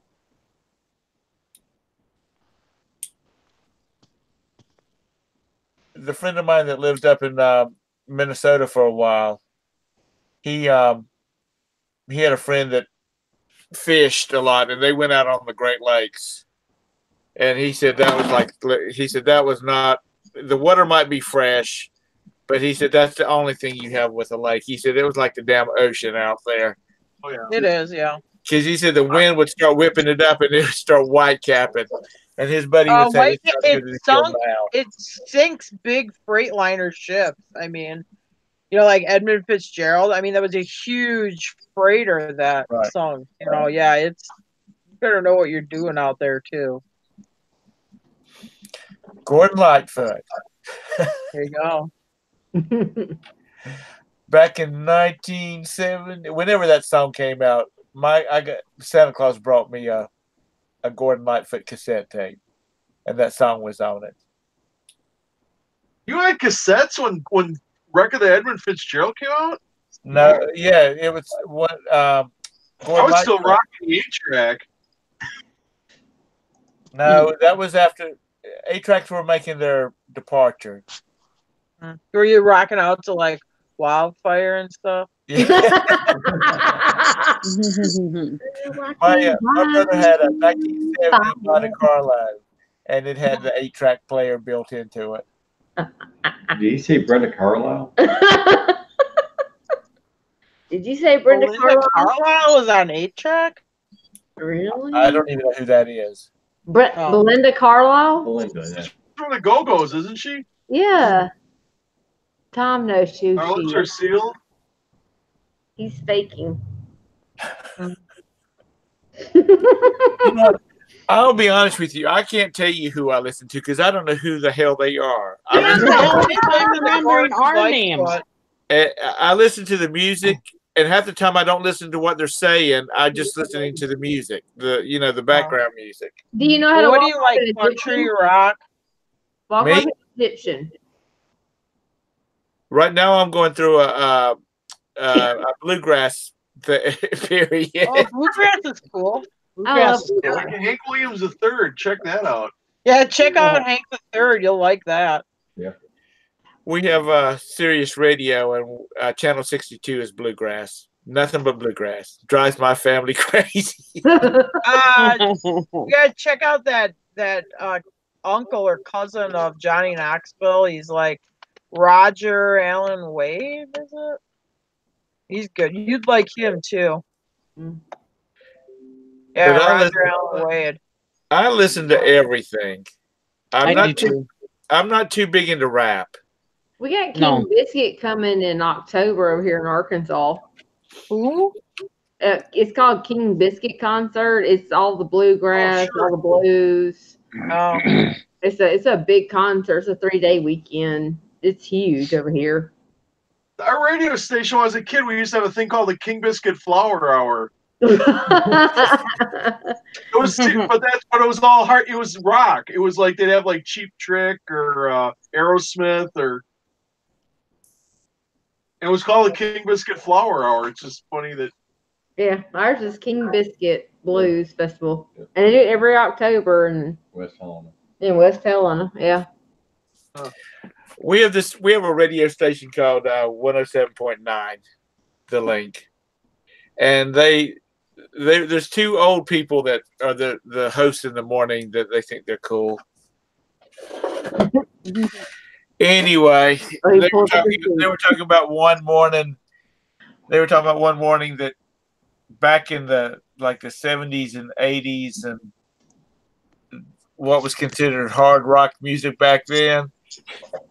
They said never in their days when they were kids did they, or young, think that they would be listening to a pop music station, and they were a top 40 type music station, and they're playing what was considered heavy metal back in those days. I remember Kiss. They never played anything from Kiss on the radio. Yeah, because it was considered too rough. That never got any air. Kiss never got any airtime. That was all devil worshiping music. Yeah. And what was his name? Alice Cooper. Oh yeah. I always liked Alice Cooper's music. Have y'all seen the remake of Dark Shadows? The movie, yeah. I just watched it like a week ago. That Cooper woman. They have a party at Barnabas Collins. His niece or the teenage girl says, "How about Alice Cooper?" And he says, "Okay, we'll find out about how to get in touch with the Cooper woman." And I just got so tickled about that when I saw that, the Cooper woman, because he was back in when he was really his prime. He was not too highly thought of. No. It was like that real heavy metal rock he would have been in. I remember watching him on the Midnight Special, and he was doing Welcome to My Nightmare. It'd be like I was on Saturday nights. They'd run it. I think it was Saturday nights. They'd run it after Saturday Night Live. They'd have the Midnight Special would be on. Yeah. Right. They would run like concert footage or whatever, or early videos, like in the late 70s. Yep. Ain't he the one that used to have everybody spit in a can and he'd drink it? Oh, yeah. That was. Alice Cooper did some weird, some stuff like that, but somebody got an out. Oh God, what is his name? He's really. Oh man, he's a real wiry guy. Anyway, he had a thing where he wanted people to outgross him. He'd do the grossest thing on stage. And so he had somebody did finally outgross him, and he quit doing it. So somebody consumed excrement, and he said, "Okay, that's it. We're not doing this anymore." Yeah. Do y'all remember when MTV played music videos? Yeah. You youngsters probably don't know that MTV used to play nothing but music videos. Yep. We had cable. My dad got cable TV, and one of his friends told him about a Madonna video, and my dad's a hardcore Catholic, you know, and told him about a Madonna video, and he came home and he told me, if I catch you watching MTV again, I'm going to have the cable taken out. Well, probably like a prayer. One day he came home and I was watching MTV, and sure enough, the next day the cable was out. Yeah, we didn't have it. We didn't have it again until years later. Mm-hmm. Yeah, that Like a Prayer pissed a lot of Catholics off. Which one? Like a Prayer? Yeah, Like a Prayer. Oh yeah. That was. Woo, yeah, I don't remember which one it was, but yeah, his friend told him about about a whole it. bunch of like 10-year-old girls running around singing Like a Virgin. I mean, I was a Madonna fan. I actually have a cross tattoo because of Madonna. Yeah, did you wear the bra outside of your person? Not anymore. Well, I had the lace glove, but I did not get a tattoo. Look, I was tired. I was 16. Shut up, Tara. It's just. But really and truly, if you look at it, out of all the music in the 80s, Madonna really was not that bad to have cable taken out. No, she wasn't. And you know out what's of all really the people that I sad could is? watch. Yeah. I don't know if any of the current poppers that will be remembered the way musicians in the 80s, 70s, and the 80s, the 60s, 70s, and the 80s were. We had good music back then. Because, you know, they all sound alike. You can't tell whether it's a guy or a girl until they say the person's name. Yeah. Because all the guys sing with such a high voice. I told my daughter that. I said all the music and movies that came out of the 80s have really stood the test of time. Yeah. All generations are watching and listening to them. They're redoing remakes of them because they were such good movies, you know. I mean, like the Breakfast Club. That sucker's been played. Yeah, it's a classic all the time. Yeah. Because those kids are now old. Yeah, they're not kids anymore. No, they're older than me. They're older than me, I think. They are. Like the Breakfast Club. Molly Ringwald. Molly Ringwald's got to be 50 or 55. She's got to be like your age. My sister used to love Molly Ringwald movies, and whenever she'd have one on, I'd be walking through the living room. I'm like, "Oh, you're watching another Molly Ringwald movie?" Yeah, I like Molly Ringwald. I found her slightly annoying. Yeah, I didn't like her. She was the only thing I don't like. I'm still finding her slightly. Yeah.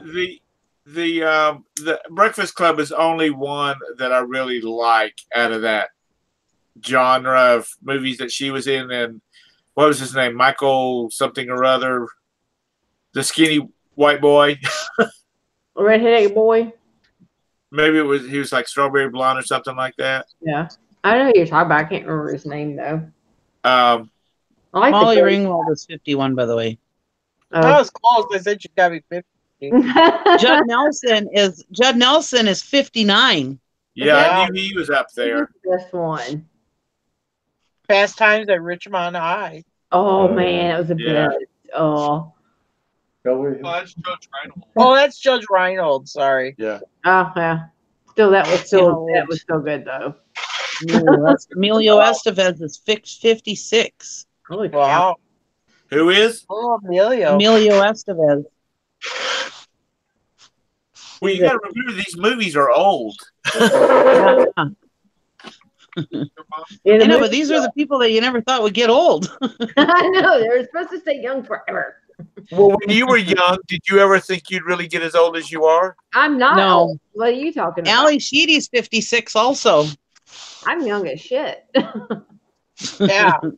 And my body just needs to be as young as my mind is. Exactly. See? If it would just cooperate. I feel, hey, it was just yesterday I was still in high school. What the hell are you talking about? Exactly. That's how it feels. I'm still a virgin in my mind. What the hell are you talking about? I couldn't think of what that other guy's name is on Breakfast Club, but Did you say she was still a virgin in her mind? In my mind, She's yep. singing a Madonna song. What do you think? You're 10 years old? Exactly. Singing Madonna. I'm 16, thank you. Oh boy. Okay, 18. Marcel don't want to go to jail tonight. It's the FBI beat down our door. Yeah, YouTube's kind of getting funky. There was another movie in that era that was teeny boppers and. Oh, you had the one Phyllis Bueller's Day Off. Yeah, that's the one I was thinking of. That's another one that's. They're talking about remaking that one. Are they really? Yeah, I think they need to. I think the classics they need to leave alone. Yeah. Mm-hmm. It's like nobody has any. They've wrapped up everything. One of my favorite sci-fi movies is The Day That Earth Stood Still. That's the one with the robot. Yeah. And then they remade it into this stupid piece of trash that they made. I was so disappointed. I do want to go see the Godzilla movie they're remaking that's coming out. Oh, May. yeah. That actually looks pretty good. Yeah. I love Godzilla. Oh my god, I watch Godzilla every Saturday. They used to have them. They had them on like Saturday afternoons down when I was a kid. Can you remember what the turtle's name was? The flying turtle? I can't remember what the flying turtle's name was. Hey Jim, what was the flying turtle on Godzilla? You remember his name? Donatello. No. Jim just bought Monster Island on DVD. No, it's Godzilla's Revenge, aka All Monsters Attack. Oh, I always call it Monster I Island. did too. That's why I could never find it. But Monster Island is in the movie. I've got to get this for the boys because the boys would love this. Yeah, they would. I love those old movies. It's the one with the little baby Godzilla where Godzilla would stomp on his tail. He's trying to teach him to be tough. Yeah. It's that little boy in a plum smuggler's shorts is like, being bullied at school and stuff. I haven't seen the movie since I was like, I don't know, 10 or 11 years old. I finally found it because I thought it was called Godzilla Monster Island, but it's not. It's Godzilla's Revenge. I think it's Gamera. Yeah, that's the flying turtle. Gamera. That's Gamera. That's how they say it. Gamera. See, I grew up on Ultraman. I only know so many turtles. That's what we watched in the afternoons after school was Ultraman. Good times, good movies. Kids these days, they don't have any of the stuff like that. No, they're too busy doing the shark doo-doo-doo and mama doo-doo-doo, shark doo-doo-doo. Oh my god! I think it's also too. You gotta really go on YouTube and listen to the remix, or they do this, or they dance to it like parents and kids together. But actually, the music for the remix is catchy. Really? Yeah. I haven't heard it yet. No, I don't need this shit playing in my head. Oh yeah, no. Right. I'm with you on that. Look, Baby Shark remix. Yeah, 4 o'clock in the morning, I'll be singing the Shark Dam remix. I done kicked his ass. They made it more clumpy. Okay, now I have to go watch it. Damn.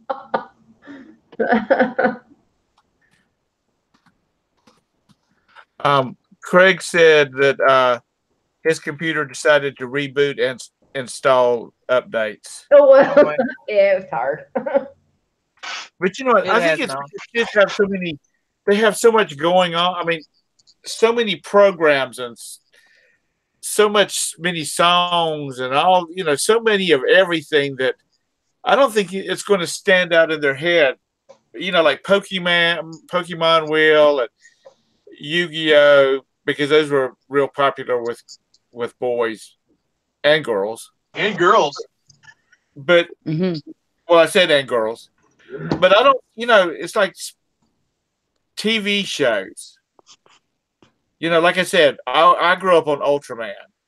And I could not wait till the 4 o'clock on weekdays to see Ultraman. And they don't have shows like that anymore. Who the hell's Ultraman? I like Speed Racer. Oh, I watched that too. Speed. Oh man, I felt bad too because I knew Trixie was Speed Racer's girlfriend, but man, I had the hots for Trixie bad. Oh my God. Did you see I felt bad because I like Speed Racer, but man, I had to have Trixie. Oh, there was something. Did you see the real time movie? Yeah, it was all right with John Goodman. Yeah, it was all right. Yeah, I really thought it was going to be something good, and it was all right. Jim's disappointed. Yeah. Well, did you know they're bringing back Ultraman on Netflix? Or they did? Yeah. Are they going to bring back Deidre Hall as Electra Woman? I don't think so. Remember Electra Woman and Dyna Girl? Yeah. That's what I'm like, oh yeah, I remember that show. Yeah, but it didn't last long. But it was actually not a bad show. And it was Deidre Hall, and she got a contract to do whatever. Days of Our Lives. Was it Days of Our? Yeah, whatever show she wanted to be on. Her start was being Electra Woman. It was a one season kids Saturday morning show. Well, see, my all time favorite show as a kid was Johnny Quest. Oh yeah, Johnny Quest was good. I wanted to go on adventures like that. I like the dog. I just would like to have gone on adventures like Johnny. And they have been trying to make a real time movie for that for like 20 years, and they just can't. They can't get a script together. That because the whoever owns the rights to it has got ultimate say so on the script, and they haven't been able to take anything to them that stays true to the storyline. But that was another one that was my big favorite one as a kid. They had that problem at Universal Studios too. The Dr. Seuss land, right? The stuff was always being held up. It was never completed. It was because the widow of that Giles guy or whatever Dr. Seuss's real name is, his widow has rights to his stuff, and she had to approve of anything they put in the park, and she's real hard to make happy. So I guess that's what's holding up the Dr. Seuss rides at Universal Studios. It's been to Universal. Their Dr. Seuss land still isn't finished. Is it really not? It's been there for what, 10 years? Yeah. But I mean, they had it's just real hard to get anything past her, and she's got the rights. They have a contract with her that she has the final say so on anything they do. Well, they were trying to make a Lost in Space movie for years before they made the one that was like in '98 or whatever. It was all right. They wouldn't. They couldn't get. They couldn't get the guy that created Lost in Space to give them rights to it. So when he died, then his family gave up some rights. Oh, did they? Yeah, to make the first movie. Wow. And I was a big Lost in Space fan too. And this new series they've got is pretty rocking. And Parker something or other that plays Dr. Smith, she will make you want to throw a damn coffee cup through your TV. Oh boy. She's manipulative, just like Dr. Smith was. Only she's a lot more manipulative. But women usually are. What can I say? Hey. Sure. Very funny. Mm-hmm. I was watching. On YouTube. They have the original Bugs Bunny Roadrunner hour on there. And you know, those were some pretty. Those could be pretty violent, but I never thought about that. I never once thought I could hit my brother with a dadgum. You mean you didn't try to drop an anvil on somebody's head when you were a kid or something? I never tried to do something like that. No. It was cartoons, and cartoons weren't real. Yeah, Well- but that's not the way lawyers see it. Yeah. So when a kid hurts himself, they blame the cartoon and then they sue. Me and Jim were joking around, you know, like like when kids would go around town with a BB gun and, you know, randomly shoot crap. Or they used to make those 22s, you call them bicycle guns. I mean, can you imagine now in this day and age sending your kid out with a 22, you know, to go, you know, play in the woods with this 22 little kid's rifle? Anyway. Well, you know, like I said the other day, when I was in high school, boys would show up with gun racks in their trucks, you know, to school, and there would be shotguns sitting in the gun racks because they were going hunting after school. Yeah. Nowadays, the law would be out there. Somebody would be on the ground with their arms behind their backs. I mean, it's. All the kids I went to school with, every boy had a knife in his pocket. When I was in high school, you carried your knife in a leather holster on your belt. Yeah. And there was fist fights and there was whatever. I mean, we didn't all get along. I mean, there was arguments and scuffles and fights, but no one ever pulled a knife on anybody. You just didn't do it. Damn, I wish I went to your school. My boys were watching West Side Story the other day because they've never seen it. and my oldest one said, "What the hell is with the dancing?" When they're dancing and knife fighting. Yeah. That's how the gangs up north used to fight. They said I expected Michael Jackson to jump out there at any time and go, "Ee."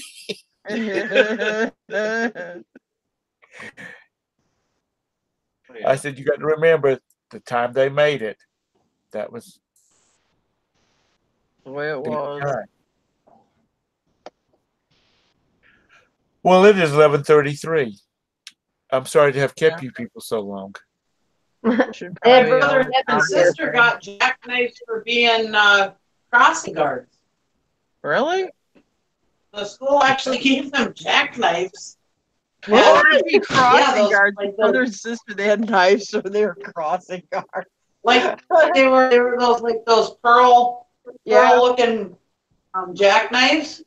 Yeah, they gave them to them with their or something. And for being crossing guards, it was their gift. The school would give it to them. That's crazy. We never got those when I was a kid, but there was 6 years between me and my sister and 9 years between me and my brother. So, well, they had done away with that stuff. When I was a kid, when you did something wrong, the rules came down and you did your punishment. I mean, now it's like people, there's no such thing as a bad person. There's only bad actions. Well, good and evil comes from people because people have free will. An inanimate object can't be good or bad. A person has to make it good or bad because only a person has a free will to do that. Good and evil is free is which one you pick in free will. That's you got to the person is the root. The person is what needs to be corrected. You know, and that's we've gone away from that. And I think that's why you're trying to restrict an entire society based on the bad action of less than 1% of the population. It's upside down. I mean, you really need to. Another thing is people need to be held accountable for their actions. Yeah. And another thing is everybody blames these games and movies and stuff. It's not the games and movies and stuff that's doing it. It's kids that are not the families that are not spending quality time together and playing these games with their kids or watching these games with their kids and teaching them that that's not okay. You know, it's easy not to punish in real life. kid. You know. It's much easier not to punish a kid. Punishing kids is a lot of work. It takes time out of your busy schedule. But man, you got to do that because otherwise that kid's gonna. It's like a dog that runs out in the street. You know, you got to get that thing under control, or it's gonna. Because at the end, the dog loses. The kid will. If the kid isn't brought up to learn discipline, the kid is the one who loses in life. It's you know, it's a lose-lose.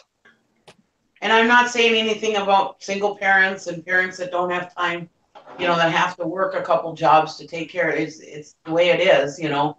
But yeah, it's a lot of times these kids are being babysat by these games and movies, and families are not spending time together explaining this stuff, you know. Yeah. And telling them, hey, if you shoot somebody, they're not going to come back to life in an hour after they've healed. We're living in a time where it's always somebody else's fault. Yeah. Exactly. That's the easy way out. Which is 2 weeks from now. That's the topic of Marcel's show. There you go. Well, it starts out young. I mean, it's easy. It's so much easier, like to train a puppy than it is a full-grown dog. Just if you start out early with it, when I say if you do that, this is going to be punishment. I'm going to follow through with it.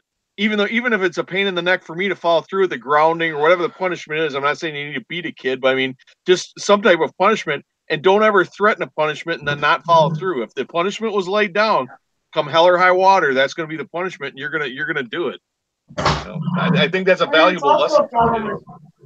It's also a problem with keeping your kid in a bubble too. I mean, like we had these friends. Okay, one time, probably not my proudest parent moment, but I watched American Wedding with my kids.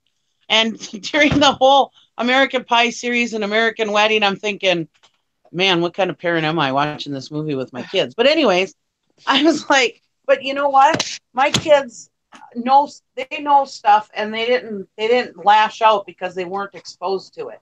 We had this friend who her kids, she kept them protected from everything. Her daughter was 9 years old. And she was at our house one time, and somebody talked about a period, and she had no clue what that meant. It ends a sentence. And she was not that kind of period. But anyways, she had no idea what that was. And at 9 years old, I mean, she was like right around the age where she was going to start getting it. And so she went home and told her mom about periods. And she's like, oh, my God, you told my daughter about periods. You talked about periods in front of my daughter. Well, when we would take those kids with us, they were horrible. He was the little boy was always trying to touch my girls. He was always trying to kiss them. They were always making nasty jokes and stuff. It's because when they were away from their parents, they lashed out because they weren't exposed to anything, whereas when my kids would go out in public, they didn't act like idiots, because they were exposed to that stuff. And then when it was time for them to learn to be good kids and adults and to be out on their own, they knew right from wrong, because they were exposed to that stuff. You can't keep your kids in a bubble either. Yeah. Oh my God. I'll have to abstain from that one. They're talking about they need to start a blood pressure hangout and compare notes. Oh boy. Frankie says in all her infinite wisdom, probably not a bad idea. We could incorporate female issues and such. Okay. Y'all enjoy yourself. Oh boy.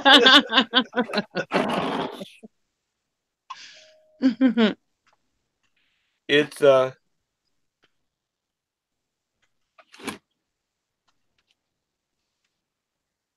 boy, I hope you get that under control, Frankie. Yeah, blood pressure's scary. It is. If you got a good doctor, they'll get it straightened out. Mm-hmm. Well, no, they're talking about the medication that they're doing. It's just different times that you take it, and we're just kind of like we're all trying to figure out what the hell is going on because it's like we're all new to it. And that's just the kind of thing. It's just got like I'm on new blood pressure pills, And then my blood pressure was still at 186 and 196 over like 116. You know, and they gave me another blood pressure pill to lower my heart rate, and it's kind of all jacked up, and it's just kind of, that's what we're talking about. It's like, how do you get it to drop? How do you keep it the same without freaking out? No, I'm going to share with the world here. Frankie says, "Oh, Tom, no sense of adventure." Okay, picture this: 1973. Yeah, 73. I was 16 years old, and my best friend in high school had 4 older sisters, and they had no filter at all. And I was over at his house one day, and they started talking about some girl stuff. You know, I don't remember what it was, periods or something.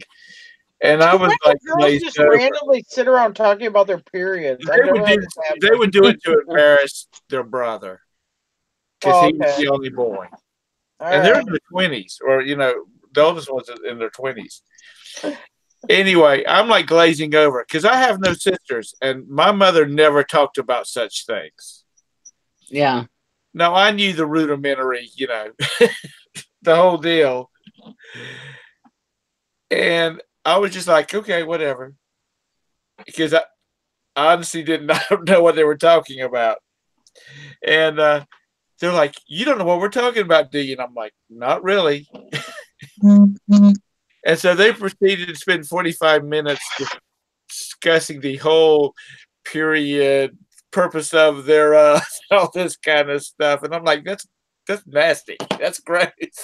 You should have left that damn apple alone. Oh boy. And so they became my big sisters all of a sudden. But my friend, he was Billy. He was like, I have no privacy. I can be in the shower. They'll come blasting into the bathroom because they need to put on their makeup or whatnot. And I said, that's a damn lie, because I've gone into the bathroom when you're in the shower and you can't see nothing because the steam is so hot. But yeah, you ladies just enjoy and have your little chat about your feminine situation. maybe we'll have to have an all girls night. Oh, Tom, you're just one of the girls now. 45 and over. No, y'all just, Nikki, you need to get some videos out there. You just need to start. You know what you should do, Nikki? You should come on this show every Thursday on Tom's show, and you could have the menopause minute or something.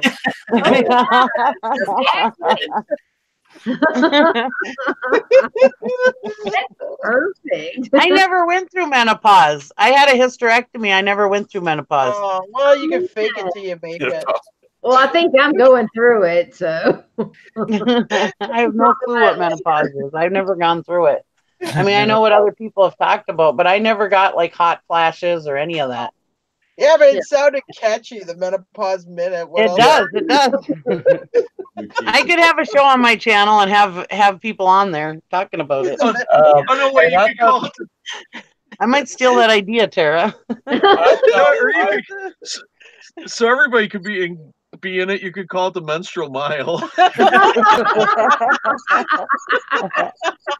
The menstrual mile. Well, you guys are looking for more subs on your channel. Why don't you do a live, Tara? Okay, I'm not doing a show called the menstrual mile. I would love it. I can bring out my naked lady pictures and point out what's going on. Come on yours if you do it. Yeah, he's got this big print. It's this big poster. It's this naked lady laying with this boa snake wrapped around her. No, it's a pornico or it's some kind of artistic. She was one of the early swimsuit for the Sports Yeah, it's some kind of like artistic poster. Something Akova. Is it like a Russian name? Okay. Well, Anyway. you know more about her than me. You could have that in your background for your menstrual mile. Yeah, she's wrapped around a boa. Menstrual mile. There you go, Tom. There's a way to grow your channel. We will pass on that one. I don't get into the heavy metal. People do anything for views. Look at the burping girl. Yeah. Oh my God. Tara found this thing with women passing wind in yoga pants. Yeah. That was gross too. Was that on YouTube? Well, the burping girl was doing that. I think that was on Facebook. Good Lord, though. It was honestly. like a YouTube video of these women in yoga pants doing farting. Yeah, it was. And they'll be like holding their legs up in the air. It's not proper. Oh my God. That's wrong. Very Well, that was the burping girl. She's sitting there rubbing her big fat belly because she's only got like a sports bra on. And she's sitting there rubbing her belly, farting, walking around her house. Oh, that was a good one. Oh, yeah. You know, I'm like, oh, my God. She isn't the same girl that's dancing, clapping her thighs together. Which I saw that one on offensive tractor memes, too, before Kathy shared it. Right. I had to share that. Sorry. Are you on offensive tractor memes, Kathy? Do what? Are you on the Facebook offensive tractor memes? No. You should go on it. You like it. You gotta. I will tell you this one tip though. When you go, they ask you the 3 questions to be a member of the group, and they're gonna ask you questions like, "Is Trump your president?" And you have to say stuff like, "Absolutely." You know, it's gonna be very geared that way questions. Absolutely. Yeah. Are you easily offended? Yeah, because I mean they have some pretty racy meme stuff over there. But anyway. No, but that is one of the questions. I mean, yeah, if you say no to the Trump question, which I don't think Kathy would, I mean, yeah, you're not going to make He's a Trumper. You're not going to make it through the initial process. I'll make it all the way through. Probably. I'm telling you this because Nikki answered the questions wrong and she didn't make it through the initial process. No, I got on there. You said they didn't let you in. Yeah, they let me in. Oh, they did? I thought they didn't do Yeah. it. No, I'm on there. Exactly.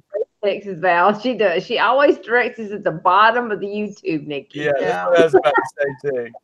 I think when they asked me if I support Trump, I put he is my president or something. I think I put.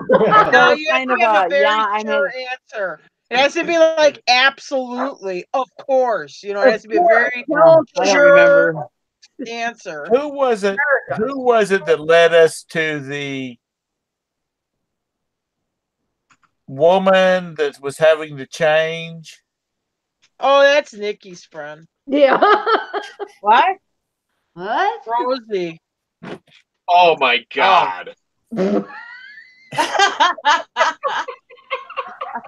love Rosie. Rosie's. I got nothing against Rosie, but sometimes when the notice pops up and she's wearing her taco or her Dorito chip bikini, yeah, that's too much.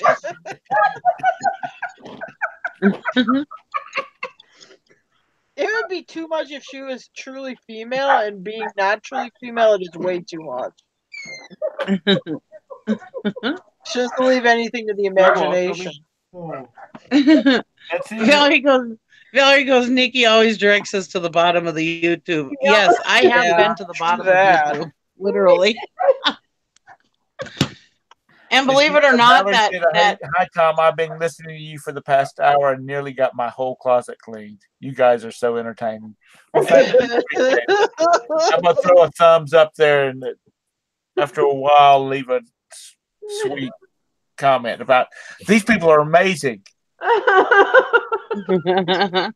Sweet comment. Somewhere up the list, somebody said they had been missing Jim because he was so funny. He can be funny. He can be. Oh God. Oh dang! You'll be right in LA. There in Be LA. safe, Summer. Yes, definitely. What's going on in LA? You better keep in contact with me too, Summer. Make sure you're all right. Yeah. What's going on in LA? I don't know. They're saying they may have riots. It's crazy in LA right now. Riots over what? I don't know. We're gonna have a good show tomorrow, so make sure you're there. Wow. Evidently, we got a Should be broadcast. live there on the ground in LA. Yeah, riot Summer- coverage. Sponsored by the Metro Mile. Comment, Big Daddy. They're probably Trump supporters demanding a wall. Over whose funeral? Because you know all those Trump supporters whip it up. Oh, the Nipsey funeral. Why that that rapper guy that got shot? They had his funeral today. Nipsey Russell? No, I don't remember his last name. His first name Nipsey Russell. They're not rioting over Nipsey Russell. He's funny. I didn't know he died. No, it's a rapper. It's something else. It wasn't Nipsey Russell. Jim, that's who I thought they were talking about at first too, but it's some rapper. Remember, I liked him. He was funny. Yeah. Well, he was, but I'm just saying that it wasn't him. So why are they allegedly The crowds aren't leaving his funeral. They had this huge funeral for him at the Staples Center, I know.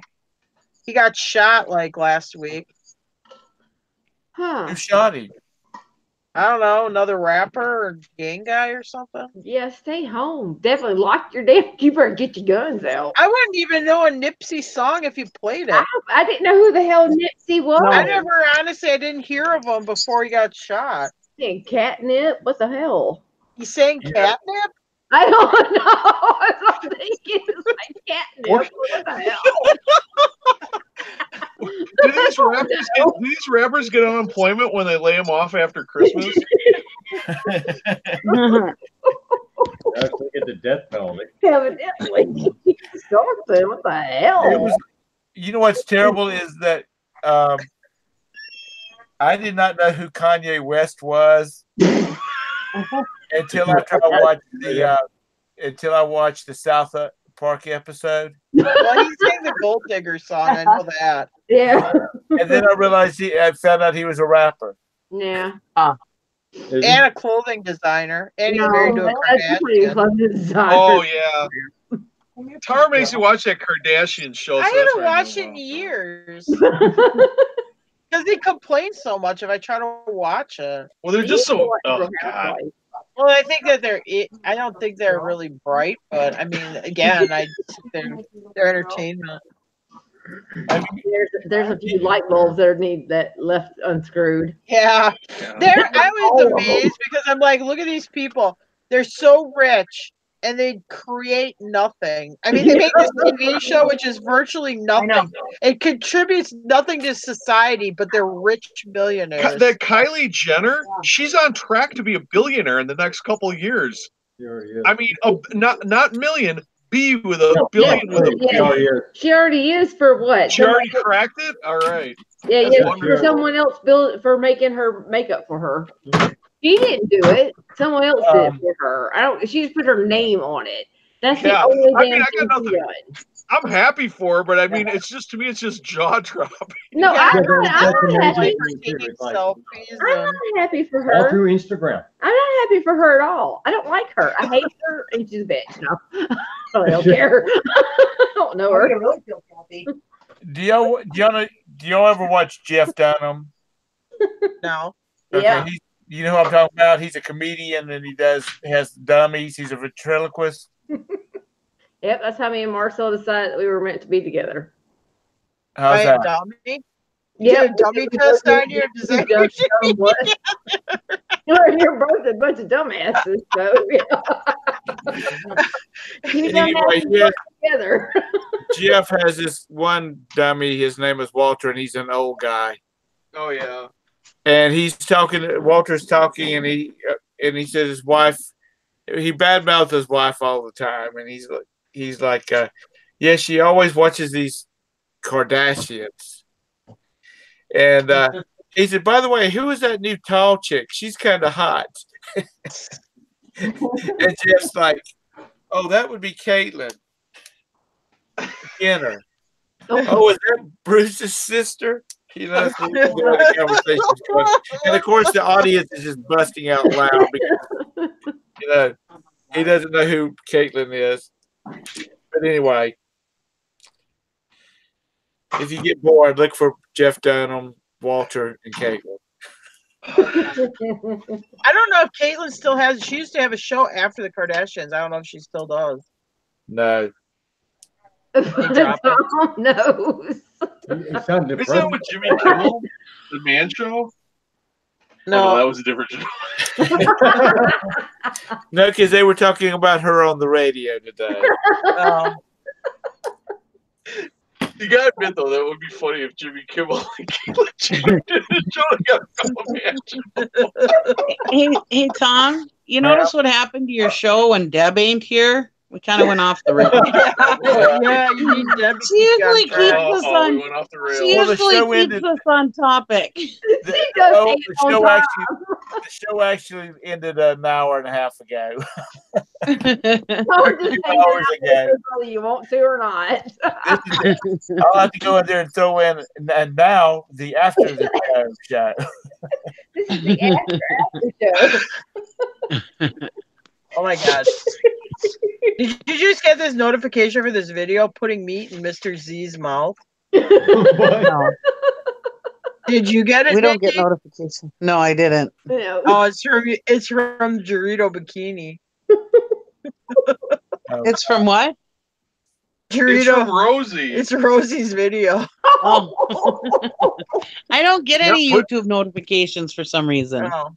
Putting meat in Mr. Z's mouth. That's adorable. It's going to go viral. You know, these people find their little gimmick, and they can end up making a lot of money off of it.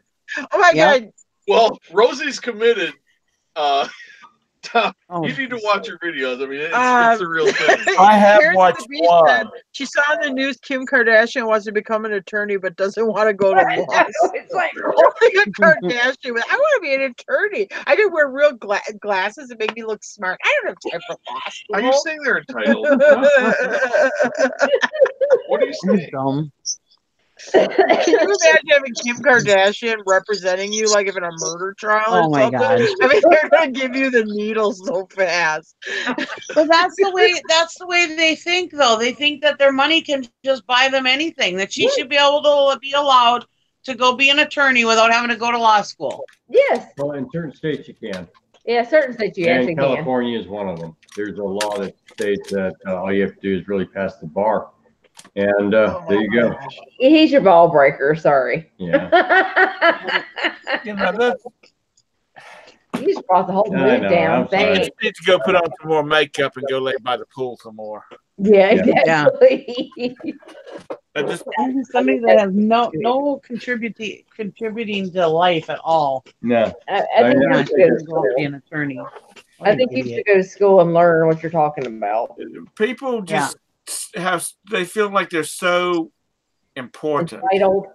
Yeah. No, they exactly. feel like they're so important to everybody. Uh-huh. Yeah. And well, you lose a little bit of respectability when you release a sex tape on yourself. You know, I don't know. Yeah. I mean, if I'm gonna put her on the map, it's what made her. I know it's what made her, but if I needed a lawyer in a situation, I don't know if I would put the one with a public sex tape as my representation. Yeah. I don't know why. Exactly. Well, at least you know what you're getting. Yeah. I guess. Well, it counts nothing. The chair, you mean? Yeah, the chair.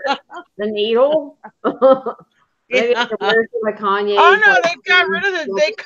They stopped the death. They stopped killing people on death row in California, though. Oh. Okay, well they're safe there. Okay, so life. well, We'll have to wear Kanye's sweaters that have holes and tears in them that look like crap. That's my sentence. You have to wear his clothes. No, thank you. I'm good. like Karen's at the beach said, like I would really want Kay Kardashian representing me. No. We have a bartender that's a congressman. That's New York. I wouldn't even want her representing me on a jaywalking ticket. Hell, I don't want anything important. This is the wrong show. But did you hear the? This is her. Oh yeah, this is the wrong show, but did you hear that where that AOC is doing like that Ebonics accent at that Al Sharpton thing? I read about that. The linguist, yes. Yeah. Yeah, the black people are having a fit about it.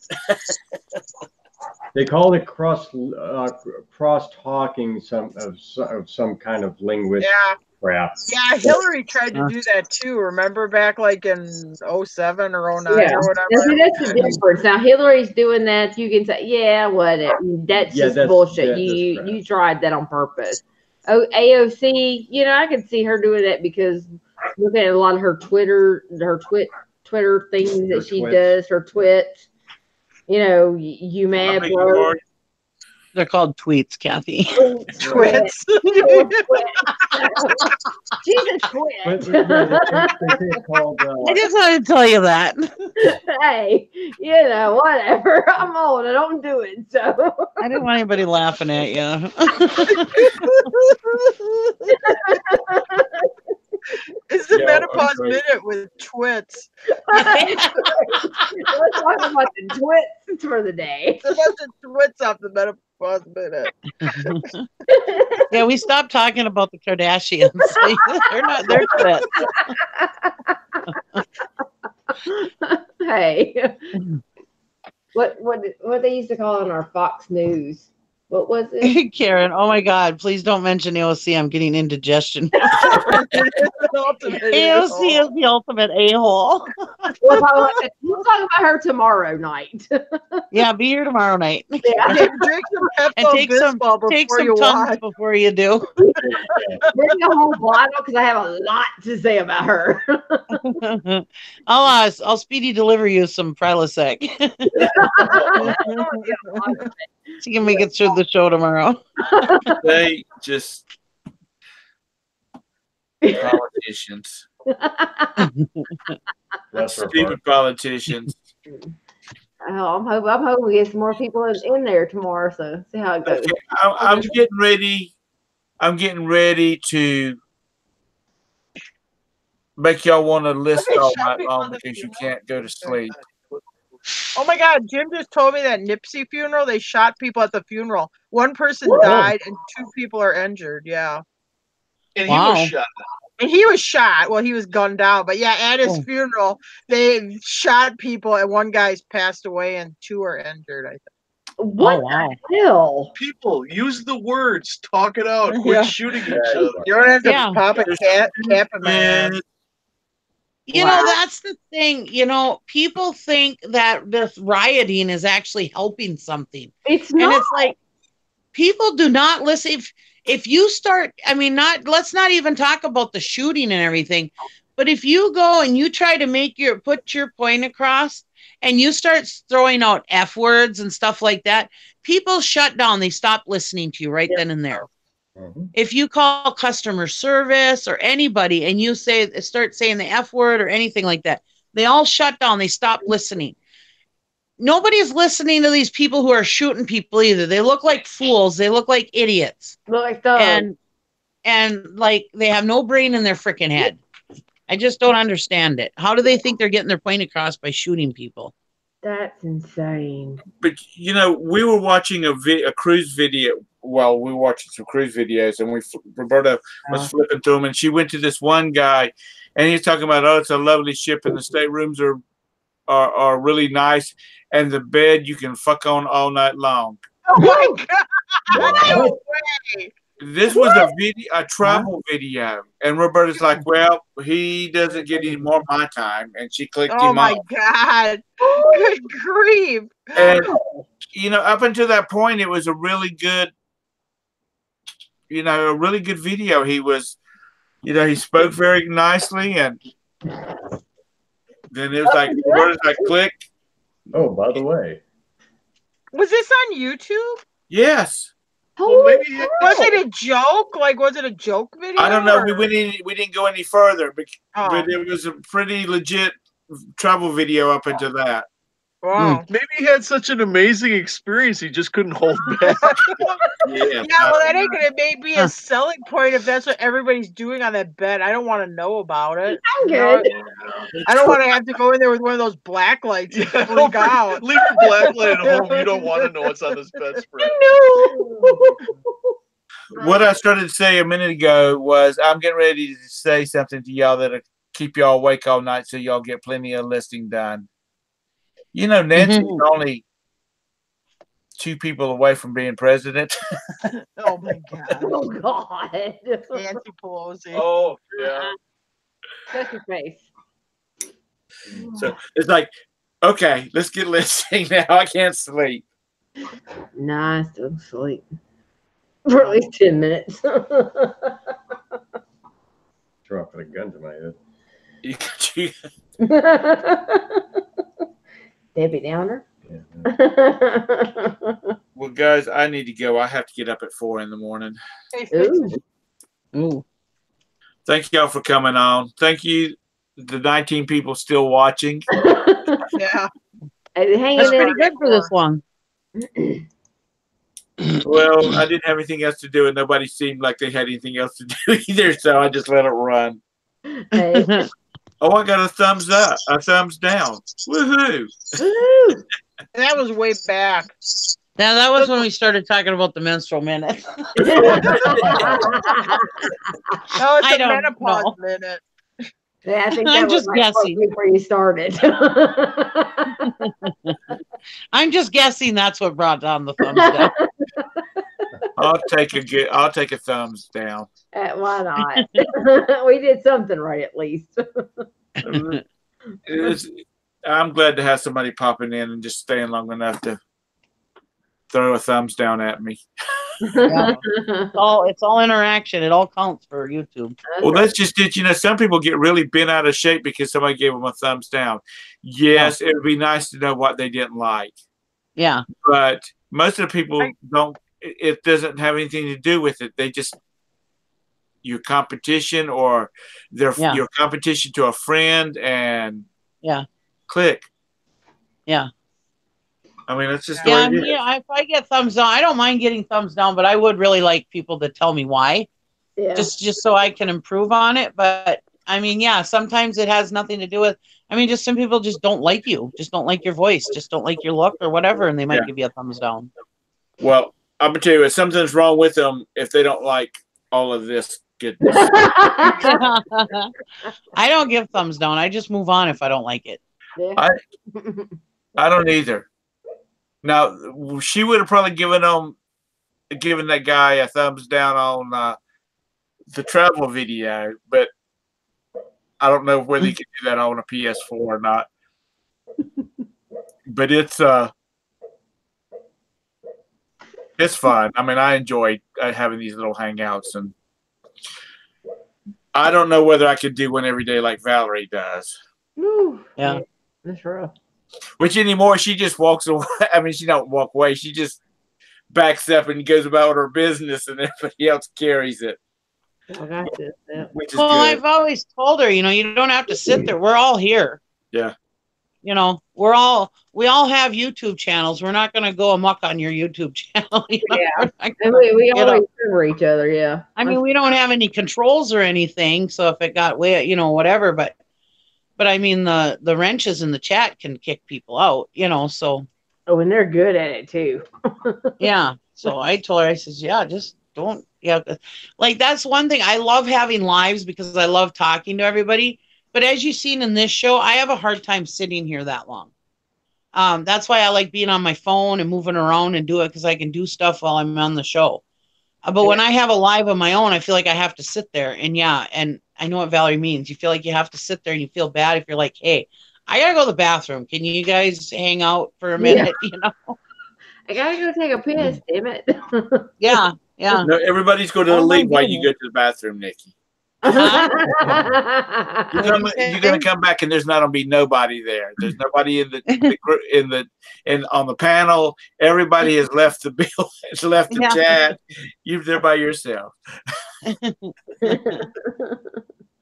Hell, sometimes I bring you right along with me. Yeah, I just there's put you on sometimes hold. he is. Did I tell you guys? Oh yeah, I think I did. That I farted at a customer yesterday. Yes. Yeah, I heard. I was so embarrassed. Did you get it on video? Huh? Did you get it on video? No. I just kept talking like nothing ever happened. I was hoping she might have thought it was like my shoe or something, or my knee creaking or something. I don't know. Thank y'all for coming. Yeah, she thought it was your shoe until she smelt it. No, I didn't stink. Thank God. That's what you always say your own brand don't stink. I was like, I just kind of glanced at the pop-up on it and then like looked away and then I had to go find it. It's like, did she just say what I thought she said? She farted on the customer. I did. I admitted it. I know. My husband's like, I can't believe you told your friends that. And I'm like, well, why not? They're my friends. Tell them everything. We share everything. See, for stuff like that, Nikki needs a special pop-up where it goes, dun, dun, dun, dun. That's our Nikki. And Nikki's picture. Yeah, but I just told you about that video of those women farting, and they probably make a lot of money on it. You can just start filming yourself while you're delivering Instacarts and let out a couple toots. And... I tell you what. But you know, it's like Dr. Pimple Popper or whatever her name is. Oh, I can't watch that. That's too much. That is so gross to me. I can't do but it. She has a bazillion subscribers. Or she had a bazillion subscribers. Ugh. And each one of her videos will have thousands and thousands of hits. That's so gross. And when they do that, I will not watch that video. Where do you draw the line? Dr. Pimple Popper. Okay. I know. That was when I had that. That was when I had that thing on my backside. I told Gary, I said maybe you should videotape that while they lance. We could get thousands of views. He's like, no, we are not doing that. I said, why not? It's my backside. Right. See, Nikki, that's when you need to carry a selfie stick around with it. You can just flip that sucker up and say, okay, there it is. I can hear the conversation now. Dear, can you buy me a GoPro? I want to be able to be ready for when I have my ass slammed. Oh, my God. But you know, the subjects of YouTube channels are some of them are so friggin' bizarre. I know. No, the subjects of whenever we all get together and we start talking is because we go totally off the damn rail, but it's so much fun. Well, like this is the after show. Yeah, that would be a good channel. We just randomly pick a topic out of a jar and then see where it goes from there. Oh my God. You know, it just kind of like it starts meandering off. It's all connected. You know, it's like what is it, the 7 degrees of separation or 5 degrees of separation? Yeah. You know, that's the way it is. It's like you can connect from where you started at to where you end at, exactly how you did that. Which there used to be a TV show, and I can't remember what it was called. I think it was called Connections. And they would start off with, it's like Julie Bird in 1846 drew a bucket of water. And this led to Kellogg's Corn Flakes in 1926. And they show how that one action, you know, connects through this action, through this action, through this action to the creation of Kellogg's. And it was we used to sit and watch that sucker like it was Walking Dead. Don't call, don't disturb us, because we might miss a step in there. But it was real interesting how all that kind of stuff works out. Mm-hmm. Yeah. So anyway, I got to go. Y'all have a great night. Thanks for coming in. Good night, everybody. Good night. Good night. Thank you, Thanks Tom. for everybody coming in from the chat. I appreciate it. Y'all are the best.